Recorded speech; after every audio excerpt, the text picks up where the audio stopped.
You can tell them bye now and they'll hear it. Bye. Bye. All right. Hey, did you guys see this message in the Nintendo Dads podcast or in Dad's podcast channel in Yep, it's in the notes. Discord? Great. Okay. The long one or The long The one. long one, yeah. Yep, I got the long That's fine. one. We definitely want to do that. Okay. Well, Tim, whenever you're ready, buddy. Okay, so I should sit up for this. Kind of just lean in back here. All right. Everybody ready? posture, breathe. Posture, yes, ready. Okay. Here we go. 3. Everything they 2, taught you in choir. that I didn't take. Neither did I. 3, 2, 1. Welcome to Nintendo.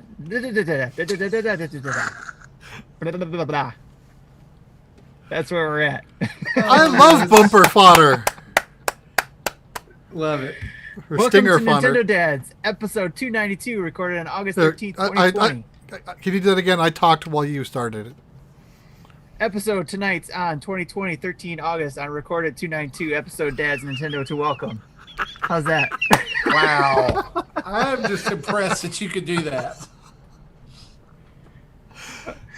Oh, I'm Tim's dead hidden already. talent is reading backwards or verbal dyslexia. I don't know what you call that. Are you related to Zantana?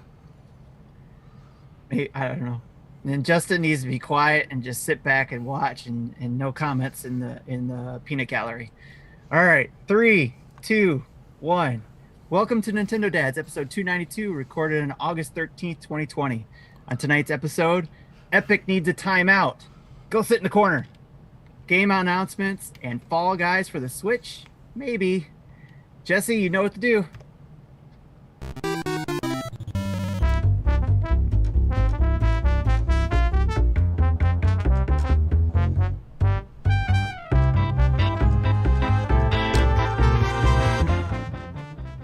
Hey, what's up, guys? It's Marty here, and this is episode 292. You're listening to Nintendo Dads. And tonight on this show, it is August the 13th, 2020, and yep, still a pandemic.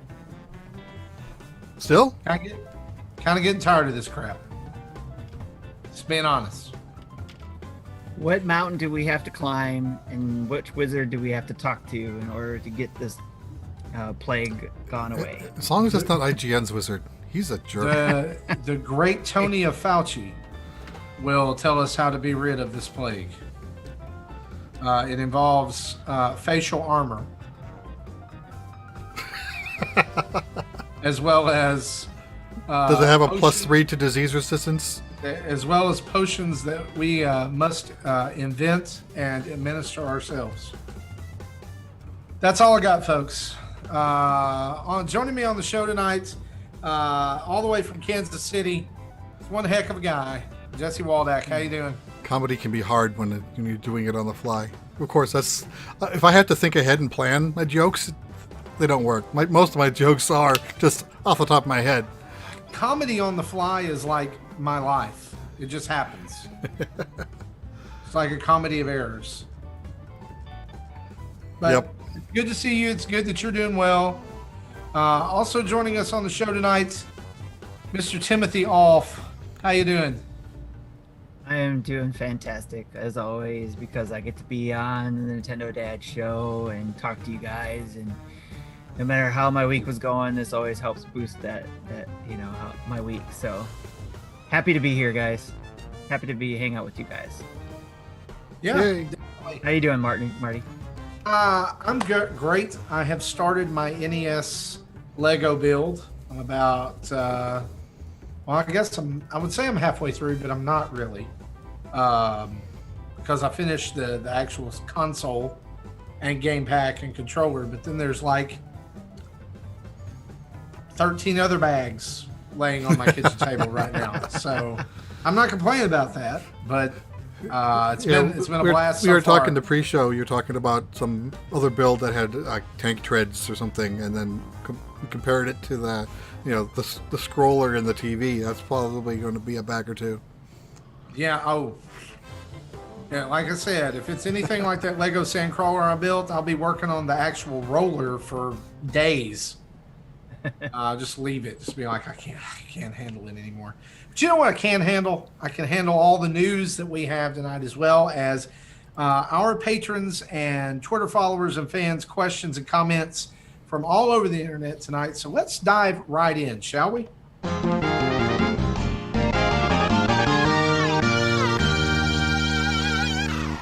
And our news is brought to us, as it is every week, by you guys over at patreon.com/Nintendo Dads, where you can go in and join up on the greatest community on the internet for just $1 a month. Just $1, guys. Like, skip that dollar drink at Sonic or McDonald's in the morning. Skip that coffee and give it to us. Because we need it to do things like the thing we're doing right now. Tim, why don't you tell people right now, you don't have to be a patron to be a part of this. What are we giving away right now?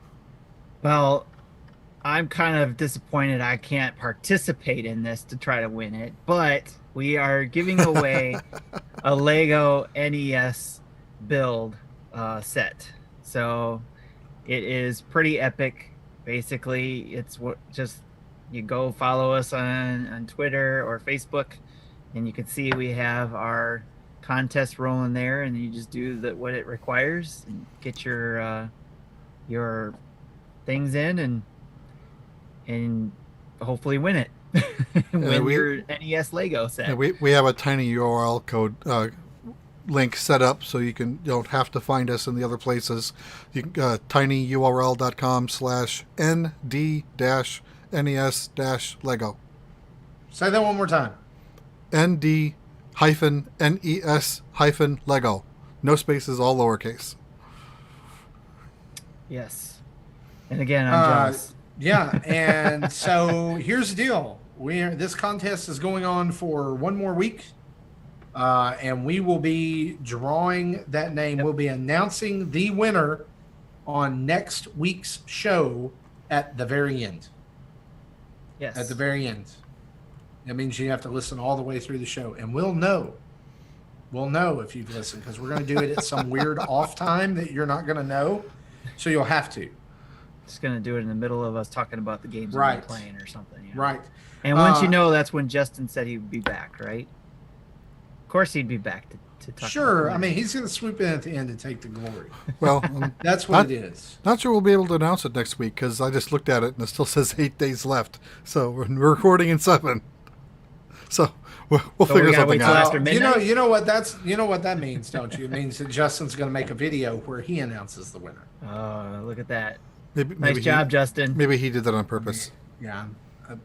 I don't think so, because he didn't know how to run the Gleamio contest. So I don't know if he even knew how to start it. So on that note, let's start. He just agreed with about you.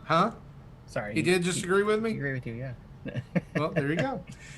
So, folks, you can head over to patreon.com/Nintendo Dads and join up today. And if you join up, we'll shout you out here on the show next week. We do that every time somebody joins in. So, Tim, let's dive right into the news. Tell us about what's going on. Man, Epic Games blew up the internet today and may have blown up Fortnite in the process. Tell us what's going on. So, I'm just learning about this as well, too, because it was like, first I got the email that said Epic. I got the email from Epic that said, hey, we're doing these awesome prices for V-Bucks and stuff like that. And I was like, oh, cool. So it must be close to the end of the season, so they're trying to get people discounted prices and all that kind of stuff. And then Jesse was like reminding me that, oh, did you see that stuff about Apple App Store and Google Store kicking out Fortnite? Well, before we go there, basically, they lowered the price for V-Bucks about 20% across all platforms. In the mobile versions, the iOS and Android versions, they gave 2 options to purchase them. The original price, where the purchase goes through the App Store, where Apple and Google take a 30% hit, and I'm sure the other stores take some sort of hit too. I just don't know what that percent is. Or the discounted rate, and you paid Epic directly, which is against the terms of and conditions of the developer agreement in both platforms. So they've been delisted on both platforms. Yeah, And you Epic is gotta- now suing them. So this will be interesting to see how this turns out. But yeah, and you got to wonder what's going on with Nintendo and Sony and Microsoft in this too, because they also get that nice little kickback from you buying V-Bucks through their online store as well, not just Apple and not just Google. So So it sounds, I don't have the game. I don't know what it looks like, but I don't know if you pay Epic directly on the other systems or if it still goes through the App Store. you don't. You actually have to go through their store interface. Everything's got to go through Epic now. Okay. Yes. Well, no, I mean, now it does everything. Right. I'll That's what I say mean. this: I don't buy anything today. I've not tried it out. I've not seen how it works, but I know that when I've launched it on my Switch or I bought V-Bucks on PS4 before, it does go through their individual stores. Like if you are in Fortnite. Oh, so it always has? Yeah, if you go into Fortnite, Okay, and so then there's you no buy- real- you go in the game to buy V-Bucks, it opens up the eShop after you click buy Right. V-Bucks. Right. So now what they want you to do is what they're trying to do is they're trying to cut that out, so they get all of the money. Right. Whereas these companies before were getting a 30% take from this, and that's according to our good friend Jeff Grubbs, who was on the show not too long ago. That's probably in the end is why Apple and Google are upset. It's not just the terms of service; it's they're losing 30% of every V-Buck sale. Right. Yeah. Yeah. So, which now makes sense for but the email that I let me got. also say this: I don't think this was a sudden move, and neither do other people. Oh, of course not. Because not only did they do this today, but then Epic posted this really slickly animated response to being delisted, which was basically a huge ape on the old Apple 1984 commercial where there's a talking tomato head on the screen and Which- the guy comes in and throws the like pickaxe at the screen. Which means they knew they'd be delisted for doing this. Oh, absolutely. They absolutely Yeah. knew that they were listed. I don't know that they thought it would be so fast, but my question to you is this is, and I think this is a lot of people's question is what happens now? I don't know, but it may. I don't know what the player base is on mobile versus other systems. It might be so small that they're okay with cutting it off, and they're just making it look like it's not their idea. I don't know. I honestly don't know that it's going to be one of those things, Jesse, where we're able to say that mobile's a small base. I mean, Fortnite was at one time. I'm not sure if it is right now. I can go check because I'm sitting here on my iPad. It was the #1 free game on the App Store for Apple. And well, of course, you won't find it now because it's been delisted. Right, because So- this is also, and thanks Ibisil for reminding us. But this is on the heels of Apple not allowing xCloud, and I think there was another streaming service that they weren't allowing. Yeah, and that's after I know that a couple of people in our Discord had the test flight version of xCloud on their iPhones, and now it's all of a sudden it's gone. You know, personally, I look at this, and maybe I'm looking at it the wrong way from the outside, but I'm not looking at the fact that Epic's wrong here. I feel like this is a huge mistake on Apple and Google's part. No, I actually agree with some people's view on it, saying, unless I'm mistaken, but that Epic did break a rule. And, there's policies that Apple and Google had in place, and Epic broke it. So when you break it, But that's how You you get get the slapped on your rules hand. changed, by breaking the rule and to talk your way into making it make sense. They're claiming Apple has a monopoly. not technically true, but they set the precedent and the rules originally that everyone else has copied. Yeah. So that's why the Apple- whole industries all look the same, because they're copying Apple. I believe the phrase that people are looking for there is not monopoly, but it's the phrase that those outside the Apple ecosystem have used for a while as an insult, and that is walled garden. Yeah. Apple runs a very tidy walled garden, That's and if you're a willing a to little different, though. But if you're willing to fit inside the walls, if you're willing to play inside and do what you have to do to fit inside the walls, then you're fine. yeah, I think that's more for the end user being in their ecosystem to have the Macintosh, the iPhones, the Apple TVs, the smart speakers, whatever the hell they're called. I'm not that. I don't have every product, but I've got a few. Yeah, but again, and I haven't developed anything for them for over 10 years. But again, but me just as a single individual have no fight in the game because it's me versus Apple. But Epic's not small. Yeah. They're probably the only company who can probably put up this fight. Can you imagine what happens if Nintendo and Sony and Microsoft delist Fortnite? It's gonna be interesting. Can you imagine if the only way that you can download and play Fortnite is on the Epic Games Store? And not now who has the monopoly. Yeah. I mean, the thing is that you can look at it one of two ways. Either Apple and everyone else is in the wrong, or this is Epic revealing a crack in the armor, and it's kind of like maybe the first sign that maybe Fortnite's not doing as well as it used to. That's what I thought they- originally, but then this whole thing with, fighting against the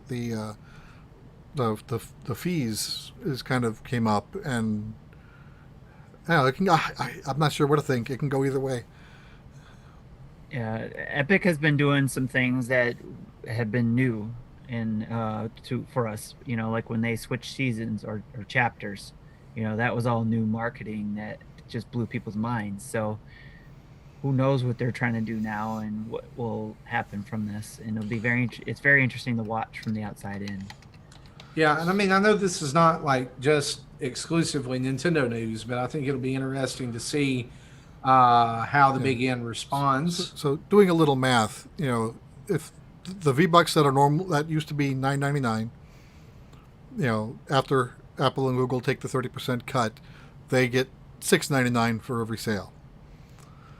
With the new pricing, the same number of V-Bucks now costs $7.99 directly to Epic. So Epic makes an extra $1 in the deal for every purchase. At least of this line item. I don't know what the other line items look like, if there are other line items, but generally there are. Yeah, it's interesting. Like even Nintendo mobile games will say you can pay up to $75 to get 7 billion tokens if you really, really want to. But who really wants to? Well, yeah. And the bottom line that we learned from this, right, guys, is no one wants anybody to screw with their money.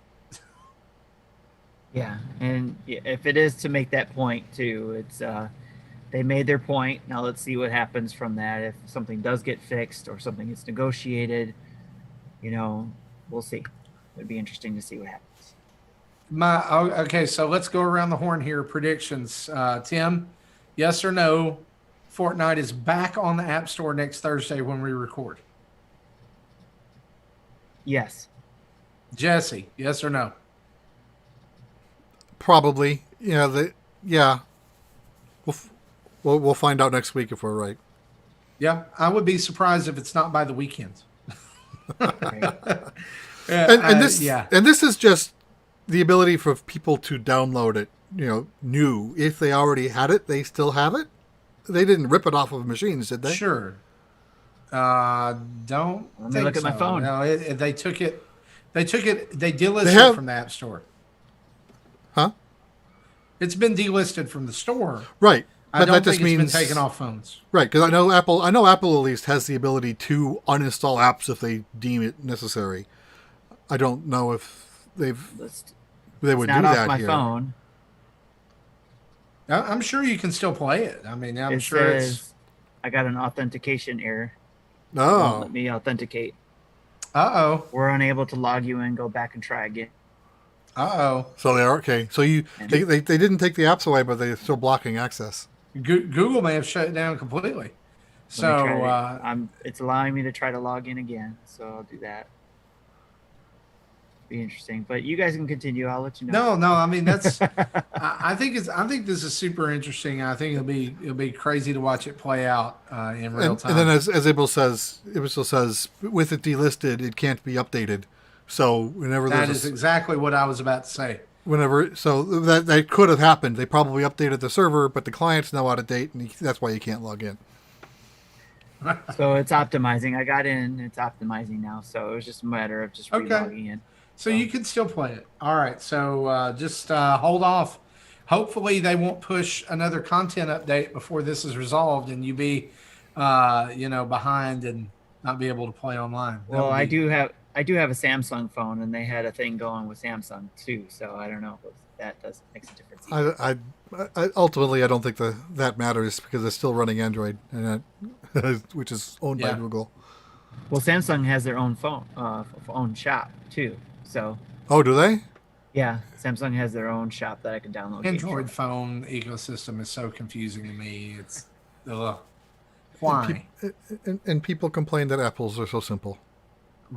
Yeah. Here's your two shops, and here's all the overlaid crap that you have to get through. You can't just have a vanilla experience. And and by the way, we're going to stamp a big AT&T symbol on the back of your phone. When you I haven't buy it. used Android since the I don't Galaxy have S, AT&T in there. like It's the in original. Or AT&T Verizon. on the I back don't of know. this. But let me ask you this: when you boot your phone up, does it have like a little carrier splash screen that pops up? Oh yeah, they all do. Yeah. Not Apple. They have an Apple. Okay. They have an Apple. That's it. That's great. Let's actually talk about our most voted topics of the week, okay? Because this topic we're talking about got 0 votes.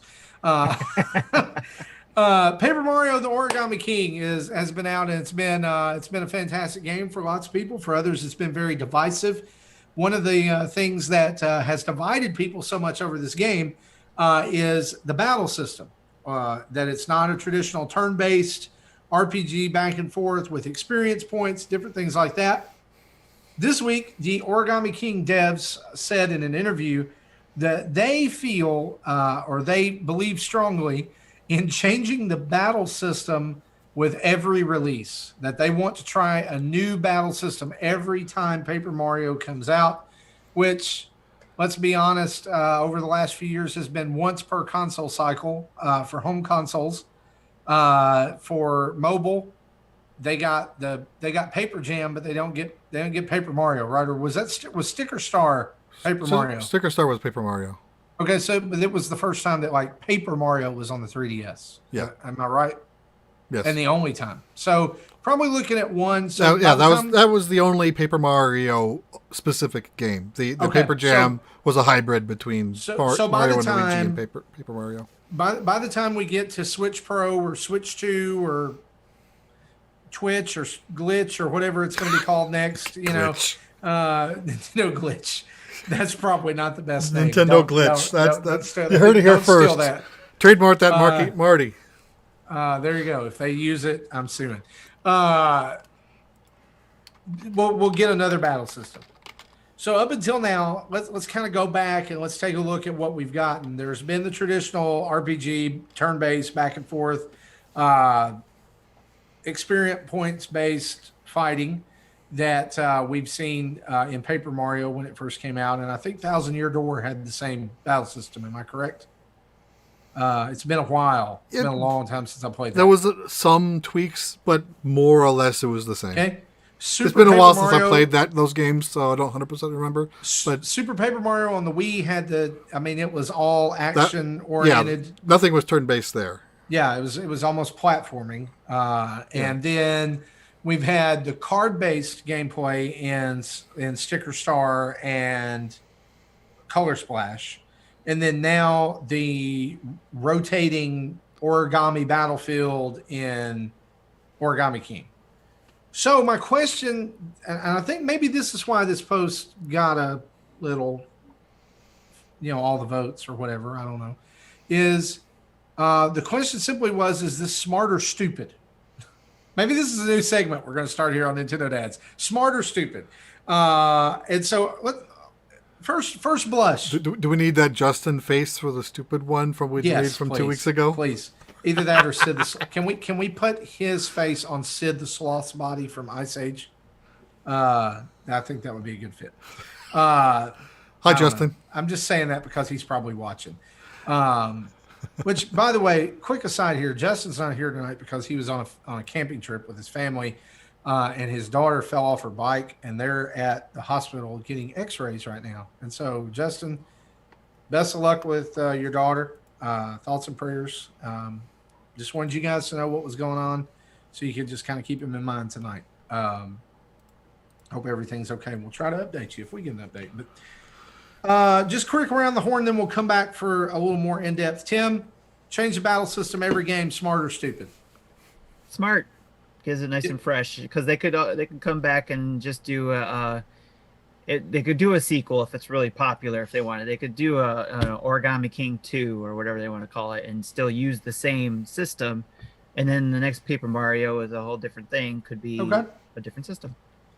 Jesse, smart or stupid? I am actually torn. Here's why. Final Fantasy versus Dragon Quest. Okay. Final Fantasy changes things up every game, and it eventually gets evolved into the whatever the hell 15 is that I rage quit Not during Final Fantasy. It's Monster Hunter. Yeah, that I rage quit during the tutorial. I'm sure other people love it, not me. Dragon Quest is essentially unchanged. The base battle system itself has never changed. It adds new abilities, new spells in the story, and sometimes do other things that changed, but the underlying the actual battle system hasn't changed. And I still play Dragon Quest games, as that's like the running gag on this show. So so it's divisive, and some people don't want to play the same game every time, and I understand that, but some people want this formula works, don't break it. Yeah. So yeah, I'm on the fence. I'm going to have to go with smart as well, and the reason why is because the idea that they could stick that Paper Mario could be stuck on card style combat forever is horrifying. Like the Color Splash Sticker Star era of you can run out of attacks. Awful. That was stupid. You should never create a game where your character cannot do anything because oops, you ran out of stomp cards. You ran out of hammer cards. Or Kamek turns around and takes your best cards out of your deck and turns them upside down so you can't see what you're looking at. Thanks for reminding me about the incredibly frustrating Kamek fight. That's when I rage quit that game. Yeah, not good. Or let's make shiny versions of enemies that are extra tough. And oh, by the way, you're going to run into a fight every 5 seconds. Yeah, that's why I'd stop playing Paper Jam. Not that Jesse and I are bitter or anything, but yeah. Again, the rest of these Mario and Luigi games I beat, but I didn't beat Paper Jam because there was a shiny boss in there that just trounced me. Here's the thing about Paper Mario. I think that this game works as well as it does, and it's lasted as long as it has had, or it has. I don't even know what I'm saying now. It's lasted as long as it has because it takes something that you're familiar with, like Mario, and it puts it in a medium that can do all kinds of different things that a 2D sprite or a 3D character can't do. Paper forces you to be creative, right? And I think that these games excel best when they're using and this may be blasphemous here, when they're not using Mario mechanics, but when they're using paper mechanics, right? When they're forcing that familiar thing to behave and perform in a different way, and that's where the joy and the delight comes in Like from it, right? like allowing Mario to fold into a paper airplane to glide long Yes, distances. yes, exactly. So that all being said, I think that I'm fine with the battle system changing, but I would rather it be more focused on paper, like using the environment, or finding or coming back to the theme. One of the things that I found that was, especially in Color Splash, that really took me out of the game was the inclusion of real life objects for Thing some stickers. reason. Well, yeah, thing stickers like here's a big fan to blow away paper enemies. Yeah. I mean, it's funny the first time, but then like there's no explanation for why it exists. There's no explanation for And then that, and again, that's Any of fun. it. That's in general, that's kind of a cute idea. But when that becomes the gimmick of the boss fights, and if you don't have the right Yes. sticker, you are screwed. And of course, you Yeah, don't have because the room to boss- store all of them, so you have to know oh what the hell's going you on. have to guess every time, right? And so I really appreciated Origami King's way of turning the turn-based battles on their head, like with the rings, right? I know a lot of people don't like the rings, and that's okay. Yeah. If In you don't like general, the rings. I was okay with them. They got frustrating near the end. But I'll But tell you where I don't wish they weren't there. I'll tell you where I had the most fun with the rings, where I went, oh, this is amazing, right? Is it like this game's been out almost a month now? Are we at like spoiler territory? Yes. Sure. Okay.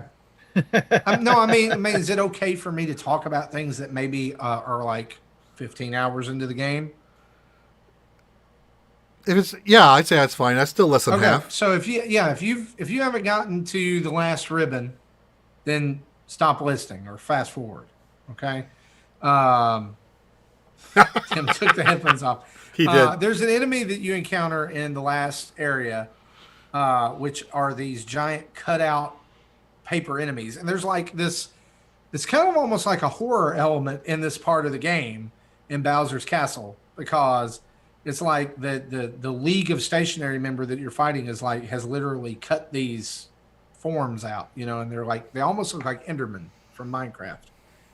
And then there's the paper dolls that come out. And Jesse, you've been there, you know what I'm talking about, right? Mm-hmm. And they're wrapped all the way around the ring. And you have to find a way to get them all to compress so that you can fight them and then line them up as well. And that's when I went I already liked the ring system, and it did get tedious, I will give you that. But I thought that was like one of the coolest uses of that, right?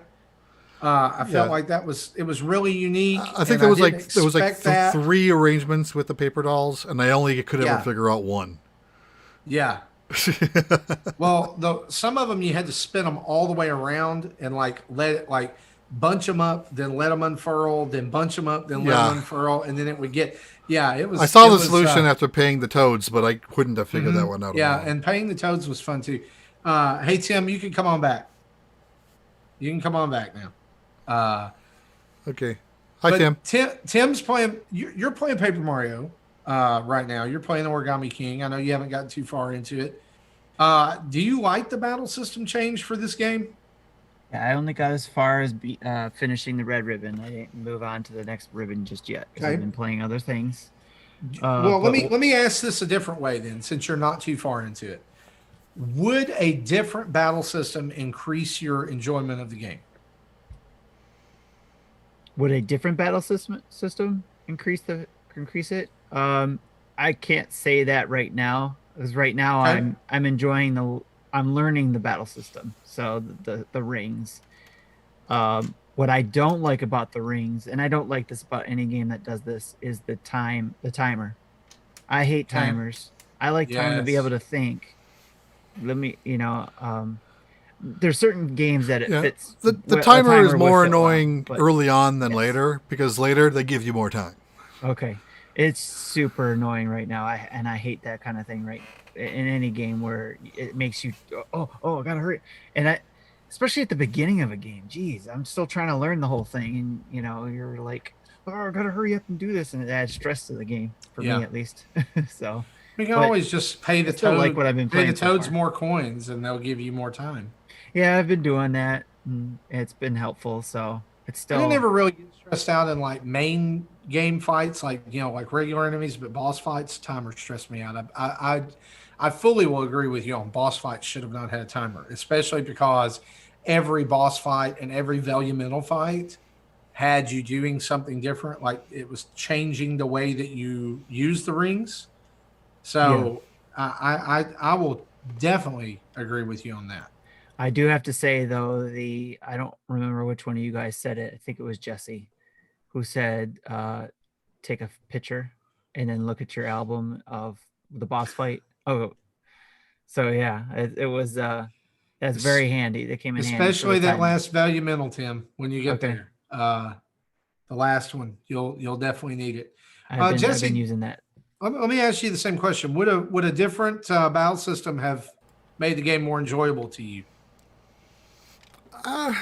It depends on what they do. Again, I liked the battle system. Near the end, it just got not grindy, but just grating. That's the word I want. It's just I was just tired of it at the end. Yeah, Of course, that's kind of the same with most games that have I was a going to say, slightly unique. do you feel that same way at the end of a Dragon Quest game, or do you That- just really love Dragon Quest? well, again, the Dragon Quest battle system is the simplest you can drill down to. So, not really. In fact, I'll talk later. I've been playing another Dragon Quest game, but Well, I always found that like the closer I got to the end, like the final boss of a role playing game, the more I was like, why am I fighting another battle? Like why like you're about to go into this incredibly taxing fight, and here I am, having to weave back and forth through this cave and fight enemies the entire time. It's a little because you're at the end, right? Like it's like it's right there. yeah. And then Right. when you get a boss that goes 2 or 3 different forms, yeah, you're near the end. Right. You're right. Well, guys, we want to hear from you over on our Twitter account. Hit us up at Nintendo Dads and let us know, is the decision to change Paper Mario's battle system with every release smart or stupid? And tell us why. I think that the series has to innovate. I know there's some people who still want Thousand Year Door 2, 3, 4, 5, and 6, but this you got to grow. And yeah, you may not. I'm like it's like me. I really didn't finish Color Splash because I hated the battle system so much. But I finished Paper Mario in 7 days. I finished Origami King in 7 days. So it's kind of hard to, you know, for me to say it's stupid when changing the battle system sucked me back in. And made me interested in it all over again. So And as you mentioned, because you like it, and when they come out with the next game and they change that, you might be at that point. You'd be like, "Oh, that was yeah, stupid. Why did they change it? I like the last system." So yeah, and yeah, I think it's maybe one of those subjective questions. Let's hop over and talk about our other highest voted topic, and that is we've got game announcements galore. There has been a lot of activity lately about games that are coming to the Switch that have actually been announced in the last week before or since we recorded last. And so let's run down some of these game announcements and talk about when they are coming out. Thank you for putting that in the doc, guys. I appreciate that. We just had names, but Braid Anniversary Edition has been announced. This was like one of the very first big indie games. I remember playing this on Xbox Live back in the day on my 360. This will be coming out first quarter of 2021. If you're still interested in that, I found it to be one of those games. Like I really enjoyed the mechanic of like being able to go back in time and everything. But like I reached a point in the game where it was just like, this is too hard. I can't finish this. Yeah, I didn't get far into it. I got maybe third level. I don't remember. I bought it for the Vita and never got around to playing it, so I'm looking forward to hopefully getting this one and being able to play it. We'll see. Why don't you just play it on your Vita? I don't have the Vita anymore. I had to trade that in to get the Switch. Gotcha. Okay. Well, I was gonna say if you got a Vita laying around, you might as well use it for something. True. But this is other than supposed to be a doorstop. remastered too, so. I'm Oh, looking forward okay. to seeing So this a too. little redone. You know what game I really wish that they would release on Switch, and it's never going to happen. That also was somewhat around this time is Fez. Yeah, I started playing that too, and I loved Fez Vita, I think, on the so, yeah. on the 360, and that's never happening because their characters. I mean, the creator of Fez is kind of like, yeah, I hate everybody. Yeah, he noped the industry. Yeah, well, he may have had a good reason for that. Tim's super excited about this one, G.I. Joe Operation Blackout, which is a team-based third-person shooter, will release October 13th on multiple platforms, including Nintendo Switch. This is super cool looking. yes, G.I. Joe is going through somewhat of a little revival lately with brand new action figures on the shelves. 50 years. Is this the 50th year of G.I. Joe? The 50 years for a GI Joe as a brand. Wow. So 50 going years. back like and just so we're clear, that's going back to like the original 12-inch like foot tall G.I. Joe that was just Right. like Army, Marine, Yes. other Yeah, guy. back in the '80s when the cartoon it had that popularity peak. I didn't. I when I found out that this is a like reimagining of something that was done in the '60s and '70s. I'm like, dang! And then Yeah. now we're still here, 2020, talking about it. If you have No, this is 50 years of I think the 3 1/4, because it's what, 1980, right? I'm not 50 years old, Tim. Well, I know that, but because I was just sitting Those there. came out when I was like 4 years old. So Duke, 19 Cobra Commander, Zartan, Baroness. I'm not 50. I think Don't it's start that. 75 years for the full Don't start brand. that I'm gonna crap. have to look that up. Oh make yeah. sure I got it Okay. right. Well, I'm not 50. Yeah, This is. I'm taking this personally. This is like me saying you're from Minnesota. I'll be the first one there. Just trust me. I'm not looking forward to it either. So 50 years. here's the deal. Like, I had the little scale GI Joes as a kid growing up and loved the cartoon until they got to the weird like GI Joe movie where they went to Cobra La and everybody was a Yeah, snake. And that's when Yeah. I stopped watching. I will tell you, things got though, weird. I have an undying love for all things Transformers, but I'm going to say this. The opening scene of the G.I. Joe movie where they're fighting around the Statue of Liberty, and it has that iconic theme song, Cobra, Cobra. You know, and they're all like, they're all coming down. And can I tell you what our country needs right now? I don't care what political party you're a part of. Our country needs G.I. Joe. You know, our country needs, if they would make a cartoon where G.I. Joe fought the physical embodiment of COVID-19, You want Sergeant it Slaughter would back? be the #1 cartoon of all time. If the villain was just a virus in like a metal suit, done. Dr. Mindbender was the one who created it. That's the problem, right? Yeah, and you know who would be the perfect. You remember back in the day in G.I. Joe, Sergeant Slaughter was a big deal. You know, like, and he was a real guy, like he was a real wrestler. And I remember, like in my Transformers comics, there was a way that you could send away for a refrigerator action figure. You know, the fridge, a football I had player the you could fridge. send away, and he had like, no, get this, fridge came with a gun and a mace, and the mace on the end of it was shaped like a football. Why did I not have this toy? I mean, but so here's the deal. Here's what you do. Cartoon G.I. Joe. Who is a celebrity from this day and age that needs to be part of this? I've got two. Ready? The first one, it's The Rock. All right. The Well, Rock he was is already in the movie. So well, I yeah. know he was already, and he was roadblock. But get that out of here. Get that trash out of here. He's just the Rock, and that's what they call him, the Rock. They all have a code name. He's the Rock, and maybe his thing is that he just throws rocks at people, and because he's really strong, they all die. I don't know. The second celebrity that needs to be part of GI Joe. You ready for this? It's Kid Rock. All right, Kid Rock. All right, so you've got Rock and Kid Rock. No, it's Kid Rock. He's Is the that like patron- Flash and Kid Flash? Guys, Kid Rock is the patron saint of America. All right, he is. He gets up there and he sings his Ballwood. He sings his Ballwood to Ba and all this stuff. You know, you leave your beer and moon pies out for him. You know, on the 4th of July, and everybody gets fireworks.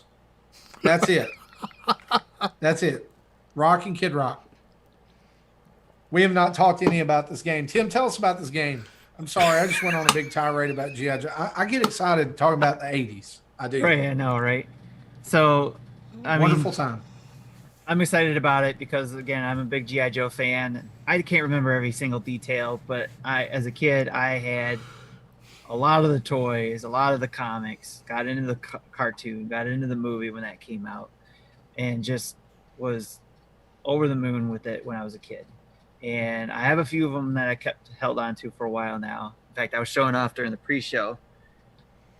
One of the things that I got, and if you're watching, you can see the box I got here. This is the Snake Eyes Special Edition Classified Series toy that they just came out with.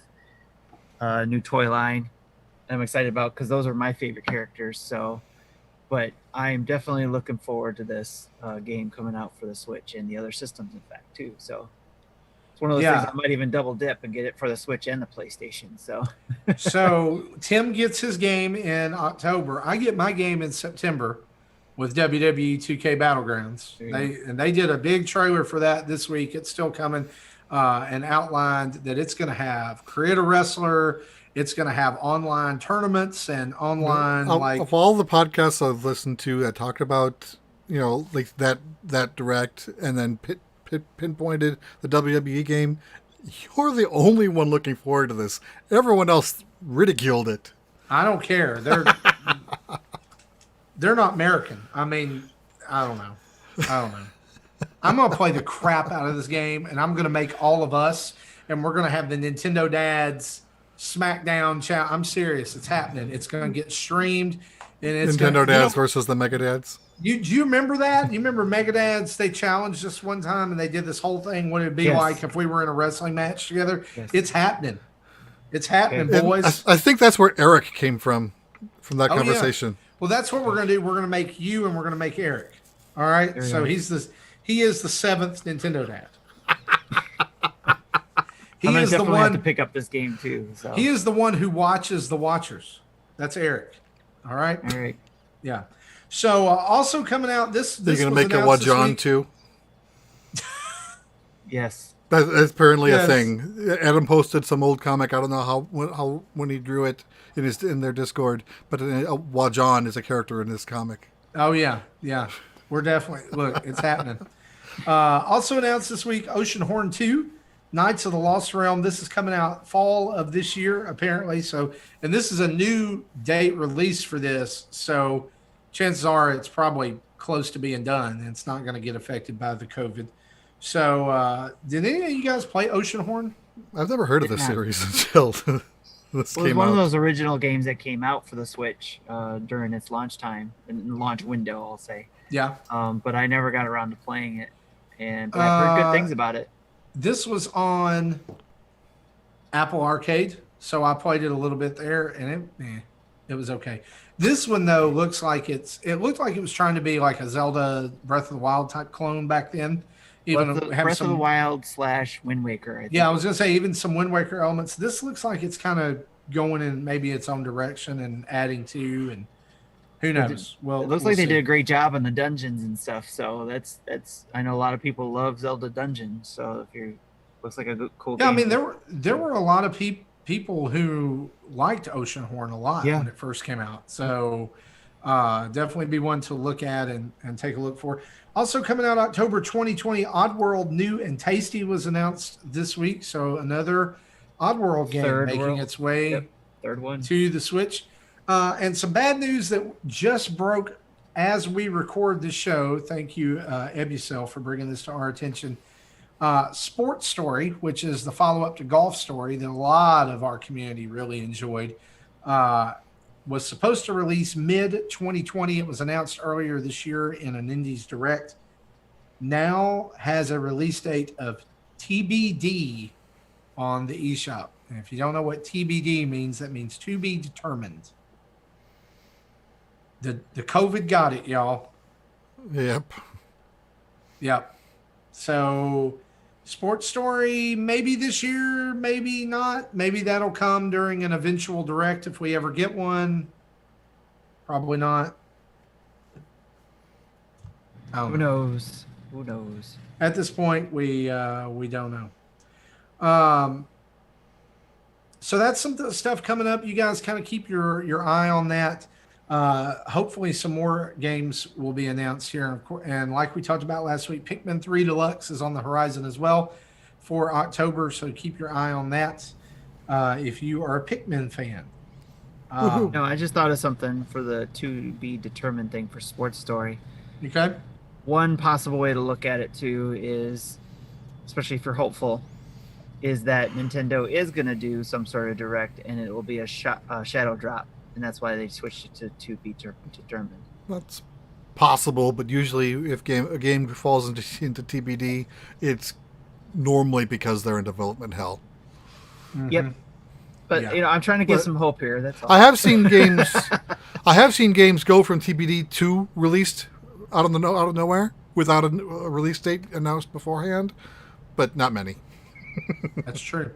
I want to throw this in here, guys. Justin provided us with an update in the middle of this while we were talking about that they're at the hospital and his daughter did break her arm, Oof. broke a bone in her elbow. And so, hate to hear that. She's probably going to get a cast or a sling. Not cool. Not a cool way to start a family weekend. So, Or a school year. well, that's true too. Going to be a good family story for That a long yes. time. That will be a great story. Back in my day when we had the COVIDs, I broke my arm. Yep. Sometime I'll tell you guys my family story about how my aunt made fun of me for 20 years at Thanksgiving every year because I was sick on Thanksgiving one year when I was 8. Like it's your fault. Yeah. And the year that I finally told her that I was tired of that crap and she didn't need to talk about it anymore. Well, Thanksgiving- if you're Thanksgiving around my 28, family. you're old enough to speak up for yourself. Yeah. I was like, yeah. Anyway. She's a jerk. Hope she's never going to listen to this. So she doesn't even know what a video game is. So it's okay. Speaking of video games, let's talk about the hottest video game of 2020. You guys know what it is. I know what it is. It's Animal Crossing. This week it was confirmed that Animal Crossing New Horizons, which we talked about last week, has sold 22 million copies. And I would not be surprised if by this point it's not sold about another million or getting close. 25 million is not going to be unheard of for this game in 2020. Animal Crossing New Horizons is the most talked about game on Twitter. Like a dragon 2020. started typing Clubhouse Gate. Oh, No, it's not Clubhouse Games. I'm sorry. Sold 1 million. That's good enough. Should have put in more card variants, and then you could have sold more games. should have put no limit hold'em, but okay. But I'm not grouchy about that at all. Hey, listen. You and I both know there's all kinds of games that could have been in Clubhouse Games, and they're not. Like, I didn't need 3 different kinds of Mahjong, one of which I don't even understand. And I also did not need that the other game, the shogi. What is that? It's like Japanese chess, essentially. Yeah, but then I tried to read the rules to it. It's messy. And when yeah. when you Like- have to, when it's like mandatory that you play through a tutorial before you can even start the game, You don't need to play that game. Sorry. Well, how many Americans know how to play shogi? Not many. But in Japan, it's as common as checkers is here. Well, you know what? That's why they do better at school than Americans do. True. 'Cause Well, that's why we they call teach- it worldwide games. It's not. There you go. They teach their kids that. We teach our kids how to use Facebook. No, they figure that's out on their own. They're over there teaching them advanced shogi, and we're like, "Hey, kid, here's a smartphone. Get out of my face." Pretty much. Just saying. Go download those games in the App Store. But not Fortnite. Anyway, Animal Crossing, most talked about game on Twitter in 2020. Does this surprise you guys at all? No, it's, definitely the best Nintendo game sold for the year, if not the industry. Yeah. It by the way, it's now the number 2 top selling game of all time in Japan. Right. It passed Gen 2 Pokemon, Yeah. What is the number 1? Gen 1 Pokemon. Gen 1 Pokemon. So But still, we're coming for you. That's 4 SKUs added together. And this is Yeah, one. and this is versus, one game. Versus one game. Yeah. Yeah.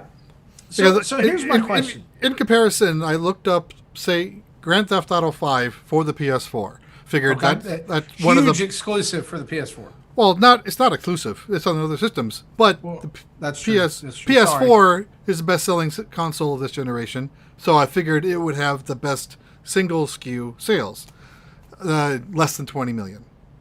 Wow. So yeah, if you add all the SKUs together for all the consoles, it's the best selling game of this decade. But well, outside of Minecraft maybe. But How many versions of Minecraft have you bought? I've only That's the question. Well, I've only bought, but in my family, bought 2 copies of Minecraft and 3 copies of Grand Theft Auto 5. So We've got Minecraft on our Mac, on our PlayStation, on our Switch, on the Wii U. I had to talk my son, and on mobile, on iPad. Had to talk my son out of buying it on 3DS. oh, that's right. My kids do have it on the console, so we probably own it 5 or 6 times. Yeah. Oh yeah, I mean it's crazy. Here's my question, you guys. Why? Like, it's a 2-part question. All right, here's part 1. If we had not experienced coronavirus, would this be the most talked about game on Twitter in 2020? And number 2, outside of coronavirus, why do you think this game has been the most talked about game of 2020? I think it still has had a potential because I don't think it would have sold as well if it didn't come out exactly when it did. But it wouldn't have sold bad. I think it would still be top 10, but just not top 2. So Yeah, I agree. I think it would have been top 10, and it would have been a top seller because of all the systems that were already sold. I don't think it would have sold as many new systems as it did with coronavirus, though. Would have still sold some because there's still those players who would have bought Animal Crossing and a system just for that game, but not as many as we saw because everybody was locked down and had to do something. So COVID was a big deal. COVID was a big deal for this game. It was just luck or coincidence, whatever you want to call it, that worked out for Nintendo for this, and it's going to be one of those things that are talked about for years. It's going to be part of arguments. Like, people are going to say Animal Crossing best-selling game of all time at some point, and it'll be like, you got to add an asterisk to that because of COVID, and all that kind of stuff. But that's still a fact, COVID or not. Yeah. So Right. I don't see the need for an asterisk. No. It may Do you think? a footnote maybe, but not a Right. not a not what I mean. It is what it is. It sold at the time when it got it. Nintendo got it out at the right time. Very close, in fact, because GameStop even stayed open long enough to be able to get that out their doors Right. and then shut down. People were wanting the game to be released a week early because that's when shutdowns started happening. Yes. People wanted it. I even said, I was like, it'd be nice if Nintendo released it early. But yeah, I think it does. I don't think it matters at this point. It is what it is. It came out when it did, and it blew up. Great on Nintendo. If it happened to Sony, it happened to Microsoft. If it happened to a mobile game, it would just be the same thing. So it would just be like, great on them. Then Good you just timing. you just get Pandemic delisted in China. That's all. Yes. Yeah, I think that to answer the first question for me, would it have been the same without the pandemic? I think that we would have seen it sell, but not sell as quickly. I think that Right. it may have eventually reached this height, but you got to remember that there was there was a group of people that were waiting for a home console version of Animal Crossing that had been excluded for an entire console generation. Yeah, I'm looking up when Correct. when the Wii version was released. That's I think that's why we're saying it would still be a top 10. And Well, then I mean, yeah, even- I think top 10, but like for it to be almost the number one selling game on the Switch in such a short period of time, absolutely has to be due to the coronavirus. I'm not taking anything away from Animal Crossing. I'm saying that I think it would have reached that point eventually. It would have reached but for it to have the incredible momentum that it did at the beginning in Yes. such a short time is because it was the absolute calm in the middle of the storm. right. I agree. And I think that it was what we're seeing with Animal Crossing is a literal, real life example of the cartoon snowball rolling down the hill and accumulating more snow as it goes and getting faster and faster and heavier, right? And eventually it runs over Wile E. Coyote and you go on to the next scene. Okay. Yes. So you've got this momentum that was already there because hey, it's a brand new Animal Crossing. It's on a home console. I can play it at home. They're releasing a brand new console version just for it, and it's coming. And they hyped it. Oh, it got delayed. Now it's finally coming. Oh, the pandemic hit. Oh, the world is on fire outside, but I have my own little private island. I think it has to do with those players that were holding out for a system console. People like Bobby, the guru, and we also have seen the others like Nintendo Talk. When he was on our show, now he's blown up because he does Animal Crossing. But it's like all these people who were fans of Animal Crossing wanted the console version, now have it and were able to stream it. And then you had all those people who were playing it, and then their significant others seeing that and wanting their own islands, because we were complaining about that. Remember, we can share an island on our own system, but we can't. They can't have their own island on the same system. They're going to have to buy their own system. What happened? Yeah. Everybody went and bought their own system in their own game because they didn't want to share that island anymore. So, would it have still happened if there was no pandemic? Who knows? Maybe a year later, especially around the holidays. Yeah, maybe there would have been people asking for it during the holidays. It would have been probably would have been a good pop. But yeah, when you Yeah, have I some mean- downtime, My own kids, we have 2 copies of Animal Crossing in the house. We have mine that's downloaded on my Switch, and then my son bought a copy with his own money. Then he decided he didn't like it because I don't know why. It wasn't Fortnite, it wasn't Roblox at the Yeah. time. And then my daughter picked it up, and she's fallen in love with it. Well, now they fight over it because, of course, now that she wants it, he wants it, right? Because that's how siblings work. And her latest thing, totally off to the side here, is that she wants to save up her money and buy her own copy of Clubhouse games because she's gotten addicted to playing it on my Switch. nice. But the whole thing, like with Animal Crossing, Tim, I think you're exactly right. You have multiple families wanting multiple copies, and then people started buying up Switches, and people started buying up copies of Animal Crossing, or they started downloading it if they couldn't find it in stores, and then again, the snowball is just rolling and rolling and rolling, right? But I keep coming back to this idea of when life is turning to crap around me, I have this ability to create an oasis, right? And that's really what this game has become. And I want to go to over to a comment that was left on our Patreon today when I put this on here. And Nick Metzger, who hosts our Dad Crossing podcast along with Sean Abbott and Dan Caparello, he says this. He said, "I love how still after Animal Crossing knocks out 22 million in 6 months, you guys are like, why are people talking about it? Shrug emoji, LOL. Is it still a C tier Nintendo franchise?" Let's just stop right there and let's answer that question. Is Animal Crossing at this time still a C tier franchise? Maybe B now. I don't think we just. I don't know. Like it depends. How do you define them? I don't know. I'm afraid of this. I'm going to put it this way.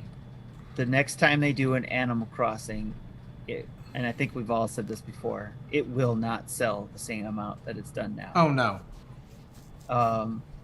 And even if it will sell a lot, because there's going to be a lot of people who are like, oh yeah, the Animal Crossing was awesome when I had it on the Switch, and this new one that's out for whatever new system it is, I'm going to try it. Or they, watch other people who try it, and you're just like, they might try it for a little bit. Yeah, they might sell a lot of copies, but then they don't play it anymore because it's not the same. But I don't think they're going to sell the same amount like they did. Here's the deal. I think that it's absolutely an A tier from now on. I agree with you that it's not going to sell as many copies. But I think that any game, any company, any game developer, any console publisher that does not elevate a game that sells 22 million copies in 6 months to the A tier, like priority level, they're fooling themselves. They're leaving money on the table. Yeah, we know there'll be a sequel to this or another version. We know this has brought an entirely new group of people into Animal Crossing and even into video gaming. Like I would say that we've not seen something like this happen on a Nintendo console since the Wii. Because there are people. I can see that. There are people who literally, this is the only reason they own a Switch. In the middle of this pandemic, my pastor's daughter loves Animal Crossing. She was playing Animal Crossing New Leaf on a broke down 3DS. She found out about this game and spent her own money to buy a Switch Lite and Animal Crossing. She is not a gamer. She does not like video games except for Animal Crossing. She really only wants to like have certain animals live on her island forever. She has them all picked out. We talk about them. She's like, so Tangy is in my town. It's like a duck that's an orange. And now Never heard of that one. Now I want this animal in my town as well. But like, there are people like her, and there are people like this has gone. This is not just a video game anymore. And so when I think about like, just think about this.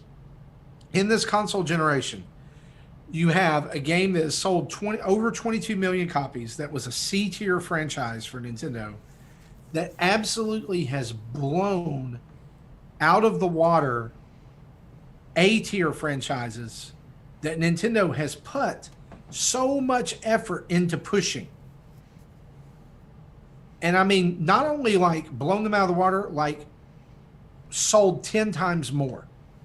And I'm going to pick on this, and people aren't going to like this, but Nintendo put way more effort into shoving Fire Emblem down people's throats this console cycle.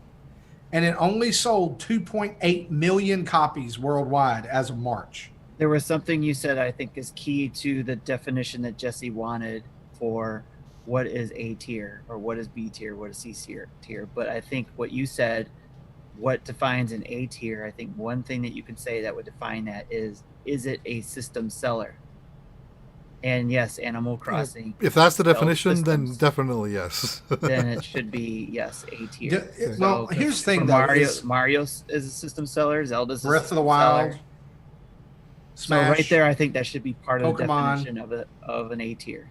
Yeah, I do too, and I think I think, but would you agree with me that in the current place we are in, as far as is gaming as an industry, gaming as a hobby, A tier is a moving target. Oh yeah. As we gear up for new console cycle with Xbox Series X and PS5 and Switch being somewhere in the middle, but being the hottest selling console of 2020 and even the end of 2019, it's a moving target because it could change. You know, Yeah, anything can do that. Yeah. yeah, I mean, I think without the pandemic, Animal Crossing this round would move up to a B tier IP. But what I want to highlight from that comment that Nick made is the original question, why is it being talked about so much on Twitter, was not a slam on it, and it was not a trying to keep Animal Crossing down. As I said in our reply to him, it was simply, why do you think it's been one of the most talked about games over other games? Because there are other games that came out this year that were really, really in the long run, games journalists and journalism would have convinced you that were really, really, really important, like The Last of Us 2 and Ghost of Tsushima and other. But now everybody's still just talking about Animal Crossing. And so I think we've talked Because of about the some of large those audience reasons. that likes talking about what Yeah. they're doing in there and sharing Well- the island, especially now with Dream. See, well, the difference between Animal Crossing and those two games are rated E versus rated M. Yes. You cut your audience in a third of them off. Well, I agree with that, but I mean, we were all. I don't know if you guys saw when The Last of Us 2 came out. We were led to believe that this was like the video game equivalent of Jesus Christ raising from the dead. Until people started playing it. This is the most and this found is the out the most truth. incredible achievement of video games that have ever happened. Nothing will ever touch this, and it's so important. And I'm like, I got 22 million people over here hanging out with animals on a rock, that say no, it's not. Right. So, no disrespect to Animal Crossing. I totally want everybody to understand that. Okay. I think that it's become so ingrained in what we're going through. It's memed, it's comics, it's Going to be the opposite of what we had for 2020. 2020 was horrible, except for the light of Animal Crossing. And that's what it's going to be when we look at 2020. yeah, viruses and virtual animals. Yes. I think that's a show title, by the way. If only we had virtual viruses, then we wouldn't have this Right. problem. If we had real animals and virtual viruses, I would be okay with that. All right, so I got before we move on, I got a few things. First, Mega Dragon says, "Are we just going to ignore Amiibo Festival?" Yes. Second, the last console As game, it should be. the last console Animal Crossing was City Folk / Let's Go to the City, depending on your region, in November of 2008. So Wow. almost 12 years ago, and it sold between November of 2008 and December of 2013, about 4.3 million on the Wii. So it had a less than 5% attach rate versus this that has a 35% attach So rate. a fifth of what Animal Crossing New Horizons has sold. Mm-hmm. By the way, I just want to talk about something here. How are they going to do that to us, where they take us to the city where all the animals live and then never show us that again? Like, how can you do that? I liked the city. I liked going to the city. I want to go back to the city. I feel like there's some animal adventures there that we haven't had yet. So what did you call that virtual for the title? Virtual animals and Viruses and virtual animals. okay. I'm taking notes. Yeah, there we go. Let's talk about one more little news item here, and that is over the past week, PlayStation users have gotten to experience an incredibly fun game called Fall Guys. I'm going to talk about it later on the show. But if you haven't heard about Fall Guys, it's published by Devolver Digital and Mediatonic.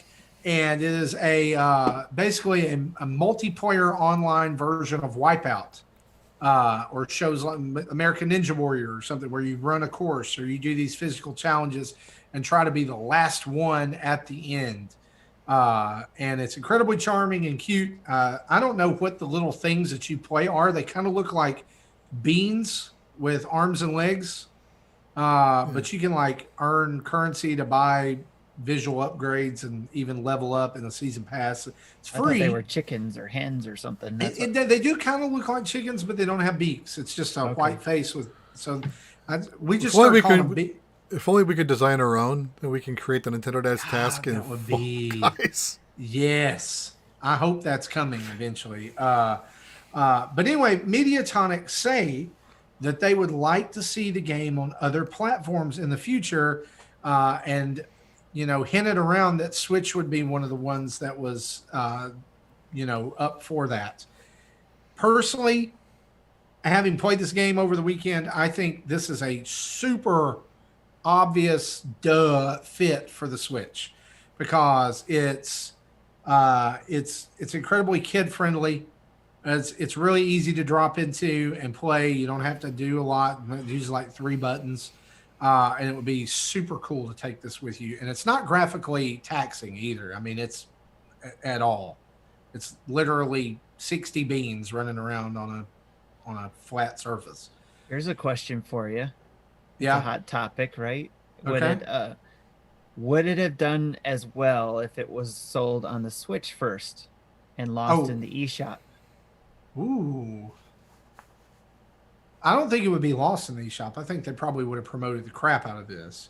And here's why. Maybe not Nintendo would promote the crap out of this. I think Devolver has the muscle to push the crap out of this game. Okay. Depending on the platform. Maybe I'm a little biased because I want it on Switch so bad, but I really don't see this one being one that falls through the cracks. Okay. Because I was wondering if that's why they chose to go the route they did instead of going to the Switch. No, I think they chose to go the route they did because of money. Oh. I think PlayStation said, "Man, we got to sew this up. We need our own timed exclusive online battle royale type game." Yeah, Okay. it's a free game with PS Plus this month, so when that happens, it gets noticed. Yeah, it's gonna go. It's gonna go Fair up in enough. price. It's marked as a $20 game normally, but free for PSN. I don't know if it affects what the other consoles are. I'm thinking about streaming some of it tomorrow night on our channel, just calling it a Nintendo Friday, just because it's so much fun. Nintendo Dads. Hey, and Tim's even made us up some art for that, so we might get to use that tomorrow night. But anyway, here's what I want you to do, Nintendo Dads fans. I want you to all go and tweet the Fall Guys devs and just say, please bring this game to Nintendo Switch. Yes. You need to see the support. Because harassing developers is always a good thing to do. I didn't say harass. I said tweet them. I said tweet them. Don't be jerks about it. Don't be like, you can bring it into a Switch because everything else sucks. No. Just say we really like to Don't see make this. threats. No threats. I just, type it out. Sir, please. Please, sir. If you can have find it in another. your heart. Please bring Fall Guys to the Nintendo Switch. I don't know. That's all our news, guys. There's nothing else this week. So let's talk about what we've been playing.